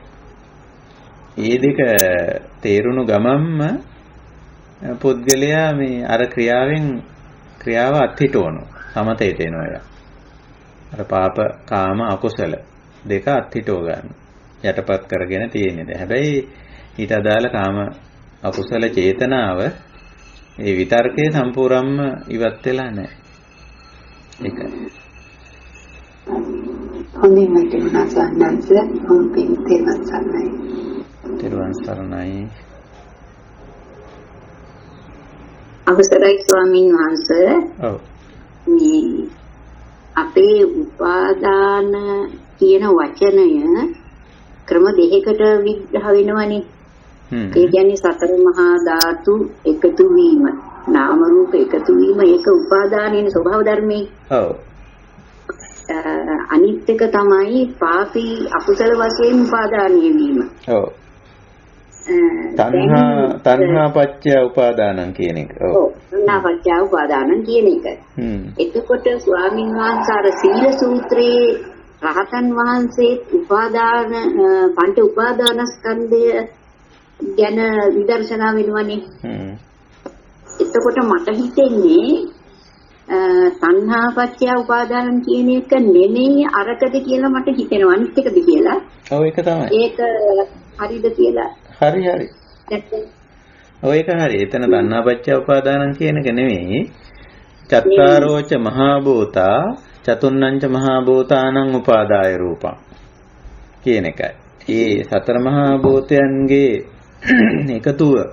එකතු වීම, ගොනු වීම, රාශීභූත වීම, රැස්වීම, ගොඩ ගැසීම නිසා ඇති වෙන ඒ උපාදානය එතන කියන්නේ. පංච උපාදානස්කන්ධ කිව්වම අදහස් කරන්නේ මේවා එකට ගොනු වීම, එකට එක් රැස්වීම, බද්ධ වීම නිසා ඇති වෙන තත්වයනේ. එතන කාරණේ ඒක තමයි. ඔව් මේ තණ්හා පත්‍ය උපාදානං නෙවෙයි. මේ තණ්හාවක් කතා කරන්න බෑනේ රාතන් වහන්සේ සම්බන්ධයෙන්. ඇලෙන ගැටෙන මුලා වෙන ස්වභාවයක් ගැන අපිට කතා කරන්න බෑනේ. නමුත් පංච උපාදානස්කන්ධය තියෙනවා. එතන ගොනු වීම, ගොනුව තියෙනවා. අර සතර මහා භූත ගොනුව. එකට එකතු වෙලා, බද්ධ වෙලා, ගැට ගැහිලා. ඒ තියෙන ලක්ෂණය රාතන් වහන්සේ තුලත් තියෙනවනේ. ඒක ඔව්. ඒක හරි. එතන තියෙන්නේ අර කාරණේ තමයි.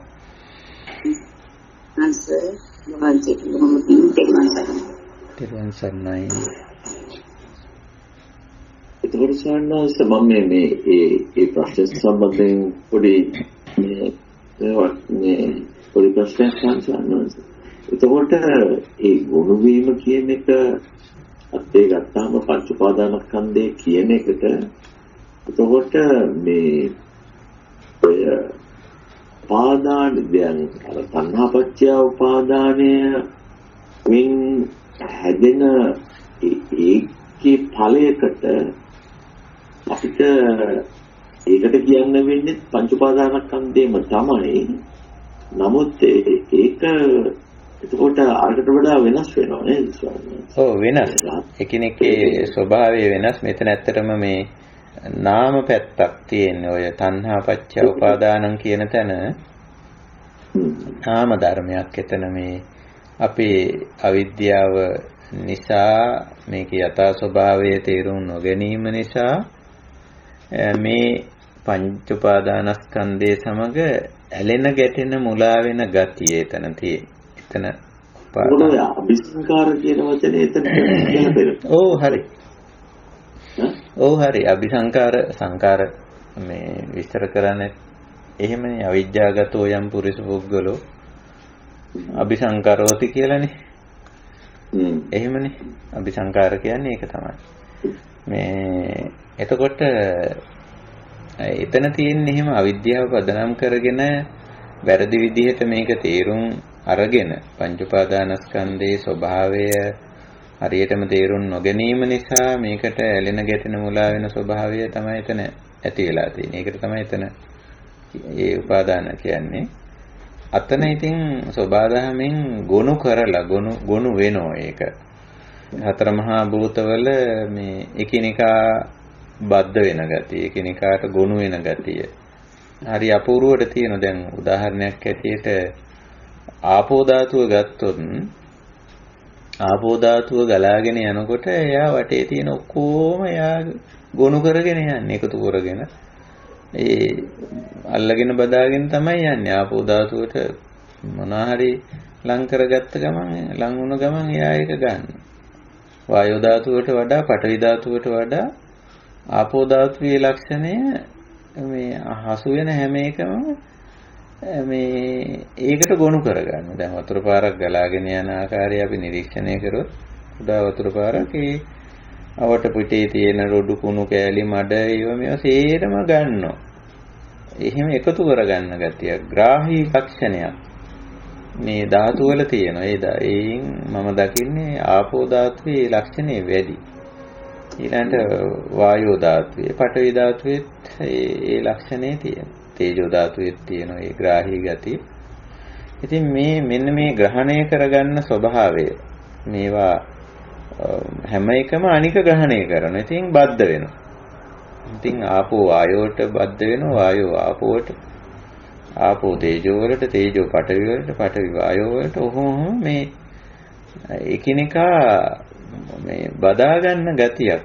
අපේ සරල සිංහලෙන් කිව්වොත් බදා ගන්න ගතිය. මෙයා බදාගෙන මෙයා එයා බදාගෙන ඉතින් බද්ධ වෙලා මේ බද්ධ වුණු ස්වභාවය තමයි පෙන්වන්නේ චතුන්නංච මහා භූතානං උපාදාය කියලා. ඒ බද්ධව පවතින ගතිය. ඉතින් මේක වෙන් කරන්න බෑ. තේරුම් ගැනීම සඳහා විතරක් මේක වෙන් කරලා පෙන්නුවට මේවා මේ ද්‍රව්‍යමය වශයෙන් වෙන් කරන්න බෑ. හතර මහා භූත වෙන් කරලා ගන්න බෑ. ඊළඟට දැන් ඔතනදී අපිට තේරුම් ගන්න වෙනවා මේ රූප වේදනා සංඥා සංකාර විඥාන කියන ඒ වගේ ඒ බද්ධ බව. ඔව් පහම මේකට බද්ධව තියෙන වෙන් කරලා ගන්න බෑ. පංච උපාදානස්කන්ධ කියලානේ තනි වචනයක් පාවිච්චි කරන්නේ. ඒ නිසා පහ එකතු වෙලා හැදිච්ච එක පංච උපාදානස්කන්ධෝ. ඒකර මේ බහුවචනෙන් යෙදුවට මේ පංච උපාදානස්කන්ධය කියලා අපි විවහාර කරන්නේ පහක් බද්ධ වෙලා හැදිච්ච එකක් කියලා. ඒ වගේ. ඒක ඉතින් හැමතැනම එහෙම තමයි බලපුවාම විශේෂයෙන් අපේ මේ රූපකාය මේ අපේ පංච උපාදානස්කන්ධය තමයි මේකට හැමතිස්සෙම නිදර්ශන හැටියට ගන්නෙ. ඉතින් පහම බද්ධ වෙලා එකට තියෙන. එකක් ගලවලා රූප කොටස් වෙනම ගලවලා පැත්තකින් තියන්න බෑ නාම වලින් අයින් කරලා. රූපයෙන් නාමය අයින් කරලා තියන්නත් බෑ. අන්‍යෝන්‍ය වශයෙන් එකිනෙක බද්ධ වෙලා පවතින. හොඳයි අපි එහෙමනම් අදට අපේ කමඨහන් සාකච්ඡාව අවසන් කරමු. එතකොට අපි දැන් සීල සමාධි ප්‍රඥා කියන පිළිවෙලට කමඨහන් කතා කරගෙන යනවා. දැන් අපි සමාධි කමඨහනට සමාධි භාවනාවට යොමු වෙලා තියෙනවා. එතකොට අපි දැන් මේ සමත සමාධි විපස්සනා සමාධි වශයෙන් මේක දෙවදෑරුම්ව තේරුම් කරගනිමින් යනවා. ඉතින් මේ දෙකම අතිශයින්ම වැදගත්. සමතය වැදගත් වෙනවා. මොකද විපස්සනාවට දොර අරගන්න ප්‍රවේශයක් ලබා ගන්න පහසු වෙන ක්‍රමය. කොහොම කරත් විපස්සනාවට යා යුතුයි. විපස්සනා පුබ්බංගම සමතේට ආවත් ආපහු එතනින් තියනෝ විපස්සනාවට යා යුතුයි. අර ගැඹුරු විපස්සනාවට ගිහිල්ලා නැහැ. විපස්සනා පුබ්බංගම සමත කිව්වම ඔය ඉතින් ධර්ම සාහිත්‍යයේ සඳහන් වුණා. අන්තිමට යුගනද්ද කියලාත් එකක් සඳහන් වෙනවා. දෙක මාරුවෙන් මාරුවට කියලා එහෙම ක්‍රමයකට සඳහන් කරලා තියෙනවා. කොහොම නමුත් මේ සමතෝච විපස්සනාච කියන බුදුරජාණන් වහන්සේගේ මේ පියවර දෙක උන්වහන්සේ හඳුන්වා දීලා තියෙන පියවර දෙකම අපි තේරුම් ගන්න ඕන. දෙකම අපිට අවශ්‍යයි. ගාක්ම අපි සමතය ගොඩනගන්නේ ආර්ය ප්‍රතිපදාවේ සමතය. හැබැයි බුදුරජාණන් වහන්සේට පෙර හිටි ගුරුවරුත් සමතය ගොඩ නැගුවා. සමත ක්‍රම. නමුත් බුදුරජාණන් වහන්සේ සමතය ගොඩ නැගුව ආකාරය ඊට වඩා වෙනස්. විවිච්ඡේව කාමේ විවිච්ඡ කුසලෙහි ධම්මේ කියලා ඔය සමාධියේ මුල් පියවර නිතරම සීලයෙන් ගොඩ නැගුවේ. සීල ශික්ෂාවක් හොඳට තේරුම් කරලා දීලා ශික්ෂාපද සමාදන් වෙලා ආභි සමාචාරික ආදි බ්‍රහ්මචාරීක වශයෙන් ඒවයි තියෙන අර ලෞකික වැදගත්කම ලෞකික වශයෙන් ඒවයින් වෙන යහපත ඒ වගේ පැත්තක් තෝරලා දුන්නා. අන්න ඒ ටික තේරුණාම එතන විපස්සනා කියලා අපි ගන්නවා. විපස්සනා පුබ්බංග සමත වෙනවා. ඒක පෙරටු කරගෙන සමතේට යනවා පුද්ගලයා. සීල ශික්ෂාවෙන් එන අර සමතේ.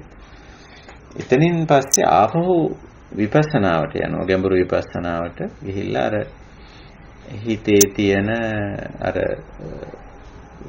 දෘෂ්ටිමය දෝෂ විශේෂයෙන් සංකල්පීය දෝෂ මගහරවන. එතකොට සම්පූර්ණයෙන්ම අර අඩියේ පතුලේ තියෙන බොර ටික මඩ ටික ඉවත් වෙලා යනවා වගේ ඒ කියන දෘෂ්ටිමය සංකල්පීය දෝෂ මගහැරවිලා යනවා. ඇත්තට මේක දුරු වෙනවා. විදර්ශනාව වඩනකොට අර පිරිසිදු වතුර එක දිගට වක් කරන්න වගේ අපිරිසිදු ජල බඳුනට විදර්ශනා වැඩිම එවැනි දෙයක්. ඒක දිගටම කරන්න ඕන අපි ඇත්තට. විදර්ශනා වැඩිම අර යම් තැනකදී අපි නතර කරොත් මේ පිරිසිදු ජලය වක් කරන එක ඒ දක්වා පිරිසිදු වෙච්ච කොටස එතනින් නතර වෙනවා. තව අපිරිසිදු ටිකක් ඉතුරු වෙනවා. ඒක නිසා ඒක දිගටම පිරිසිදු ජලය වැක් කිරීම කරන්න ඕන. ඒ ජල බඳුනේ පූර්ණ පිරිසිදු භාවයක් අපේක්ෂා කරන කෙනා. එහෙනම් විදර්ශනාව අපි දිගටම වඩන්න ඕන. මේ යථා භූතය ඥාණයට දර්ශනය කරගන්න ඕන. ඇත්ත తත්වය අපි අවබෝධ කරගන්න ඕන. ඉතින් ඒක ඇත්ත වශයෙන්ම අවබෝධ කරගන්නෙත් මේ පංචේන්ද්‍රයන් සහ මනස පාවිච්චි කරලා වහලා නෙමෙයි. ඇහැ අරගෙන කන යොමලා රූප බලමින් ශබ්ද අහමින් ගන්ධ රස පහස විඳිමින් මනසින් කරුණු වටහා ගනිමින් ඒක තමයි මේ අපේ ඉන්ද්‍රියාරම්මණය තුලින් තමයි විදර්ශනාව කරන්නේ. ඉතින් අපි හැමතිස්සෙම විදර්ශනාවට යොමු වෙන්න ඕනේ. ඒකෙදී අපිට ප්‍රධාන උපකාරක ධර්මයේ වෙනවා සතිය. ඒකයි අපි ඔය සතිපට්ඨාන ක්‍රමය නැත්නම් සතිපට්ඨාන ප්‍රවේශයෙන් හැමතිස්සෙම භාවනාව පුරුදු වෙන්නේ, පුහුණු වෙන්නේ. මේ සිහිය තිබුණොත් තමයි නුවණ මෙහෙවන්න පුළුවන්කම තියෙන්නේ. විදර්ශනා ප්‍රඥාව මෙහෙවන්න පුළුවන්කම තියෙන්නේ. ඒ ඉන්ද්‍රියාරම්මණයට අවදි වුණොත්, ඒක තමයි අපි සති කියන්නේ. අවදි වුණොත් පුළුවන් ඒක පිළිබඳ මේ ප්‍රඥාව මෙහෙවන්න. ප්‍රඥාව මෙහෙවුවොත් ඒකේ යථා ස්වභාවය අපිට තේරෙනවා.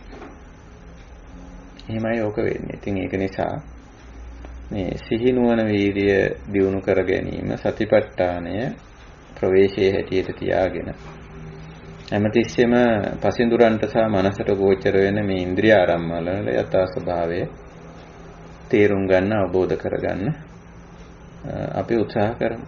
එතකොට අර ජල බඳුනේ අඩියේ තියෙන මණ්ඩි වැහැලා තියෙන පතුලට බැහැලා තියෙන අවිද්‍යා ආදී අකුසල ධර්මතාවයන් බැහැර වෙයි. ඒකයි. හොඳයි. අපි එහෙමනම් අදට අපේ මේ කමඨහං සාකච්ඡාව නිමා කරනවා. ඉතින් වෙනදා වගේම මේ උතුම් අවස්ථාවට අන්තර්ජාලය ඔස්සේ Skype මාධ්‍යයෙන් ඒ වගේම සමහර WhatsApp මාධ්‍යයෙන්ත් මේ සාකච්ඡාවට සංഭാෂණයට එකතු වුණා. ඒ වගේම තවත් මේ සාකච්ඡාව සංഭാෂණය සාර්ථක කරගන්න අදහස් ඉදිරිපත් කළා. ප්‍රශ්න ගැටළු ඉදිරිපත් කළා. ඒ වයින්ොත් අපේ සාකච්ඡාව තවත් සාර්ථක වුණා, සාරගර්භ වුණා, පෝෂණය වුණා. හැම දිනාටම බොහොම පිං. අපි හැමෝම එකම ගමනක් යන ඇත්තෝ. ඒක නිසා අපි එකතු කරගන්න, රැස් කරගන්න මේ වටිනා දේ බෙදා හදා ගන්නත් අපි උත්සාහ කරමු. අපේ මේ එකතුව නිවෙන මග, මේ කල්යාණ මිත්‍ර එකතුවේ අපි එකතු කරගත්ත දේ අන්තර්ජාලගත කරලා තියෙනවා නිවෙන මග YouTube channel එක තුල. ඉතින් එහි තියෙන දේ අහන්න, ශ්‍රවණය කරන්න කියලාත් අපි මතක් කරනවා. තවත් අය සමග බෙදා හදා ගන්නත් කියලා මතක් කරනවා. ඒ මතක් කිරීමත් සමගම අද අපේ සදහම් හමුව කමඨහන් සාකච්ඡාව අපි මෙසේ නිමා කරනවා. ඉතින් අපි මේන් ජනිත කරගත්තා වූ යම් පුණ්‍ය කුසල ශක්තියක් වේද, ඒ පින් කුසල් අනුමෝදන් වේ හැකි තාක් සියලු දෙනා ඇදූ වැඩූ මව්පියෝ, ශිල්ප ශාස්ත්‍ර ගන්නපු ගුරුතුමන්, මේ දහම් මග නිවන් මග එලිපෙලි කරලා දෙන ශාසනයේ කල්යාණ මිත්‍රයන්, කොතරම් අමාරු දුෂ්කර සමයක වුවත් ජීවිතේ පවත්වාගෙන යන්නට කරුණා මෛත්‍රී සිතින් ලෙන්ගතුකමින් උදව් උපකාර කරන තමන්ගේ ඥාති හිත මිත්‍ර සාම්පුරුෂ භාර්යා දූ දරුවා ආදී ඇත්තන් ඇතුළු උපන්දා පටන් මේ මොහොත දක්වා මේ යහපත් ගමනට දුර ඉඳන් ළඟ ඉඳන් පෙනී නොපෙනී ඉඳගෙන උදව් උපකාර කරන්නා වූද කළා වූද සියලුම දෙනා මෙත් සිතින් අප මේ කරන පින් කුසල් අනුමෝදන් වේවා. හැම දිනාගේම ජීවිත පිනට කුසලයට දහම් මගට නිවන් මගට යොමු වේවා. නිවෙනින් නිවි සැනසෙත්වා කියන මෙත් කරුණාසිත ඇති කරගෙන අපි අනුමෝදනා ගාථා සහ ආශිර්වාද ගාථා වලින් මේ කටයුතු අපි නිමා කරමු. ittavataච amhehi සම්භතං පුඤ්ඤ සම්පදං සබ්බේ දේවා සබ්බේ භූතා සබ්බේ සත්තා අනුමෝදන්තු සබ්බ සංපත්ති සිද්ධියා ආකාශට්ටා ච බුම්මට්ටා දේවා නාග මහිද්దికා පුඤ්ඤන්තං අනුමෝදිත්වා චිරං රක්ඛන්තු ශාසනං චිරං රක්ඛන්තු දේශනං චිරං රක්ඛන්තු මං පරන්ති. ඉදං මේ ඥාතීනං හෝතු සුඛිතා හොන්තු ඥාතයෝ ඉමිනා පුඤ්ඤ කම්මේන මාමේ බාල සමාගමෝ සතං සමාගමෝ හෝතු යාව නිබ්බානපත්තියා. ඉදං මේ පුඤ්ඤ කම්මං ආසවක්ඛයා වහං හෝතු සබ්බ දුක්ඛා පමුඤ්චතු. දේවෝ වස්සතු කාලේන සස්ස සම්පatti හෝතු ච පීතෝ භවතු ලෝකෝ ච රාජා භවතු ධම්මිකෝ. හැම දිනාටම ආශිර්වාද කරනවා. බුද්ධ ධම්ම සංඝ ත්‍රිවිධ රත්නයේ අප්‍රමාණ ගුණ බලයෙන්ද අප මේ පුරන්නා වූ සීල සමාධි ප්‍රඥා ආදී උතුම් කුසල ශක්තියෙන්ද හැම දිනාටම සිතක් වේවා, සාන්තියක් වේවා, යහපතක්ම වේවා. ඊතා ඉක්මනින් ඊතා පහසුවෙන් මේ උතුම් ගුණ සීල සමාධි ප්‍රඥා ආදී උතුම් ගුණ වඩාගෙන මේ ජීවිතයේදීම පරම ශාන්ත නිර්වාණ ධර්මයේ සාක්ෂාත් කරගන්නට හැම දිනාටම ශක්තිය, ධෛර්ය, වාසනාව උදා වේවා. සබ්බීතියෝ විවජ්ජන්තු සබ්බ රෝගෝ විනස්සතු මාතේ භවත්වන්තරායෝ සුඛී දීඝායුකෝ භව. අභිවාදන සීලිස්ස නිච්ඡං වුද්ධාපචායිනෝ චත්තාරෝ ධම්මා වඩ්ඩಂತಿ ආයුවන්නෝ සුඛං බලං ආයුරාෝග්‍ය සම්පatti සග්ග සම්පatti මේවච අතෝ නිබ්බාන සම්පatti ඉමිනාතේ සමිජ්ජතු. තෙරුවන් සරණයි. සුවපත් වේවා.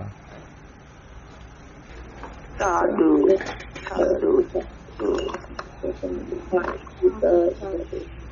එනදීවා ආචරණයේ රෝගී භාවයේ චිර ජීවනයේ සැලසේවා. සියලු දෙනාටම තෙරුවන් සරණයි. සාදු සියලු දෙනාටම තෙරුවන් සරණයි.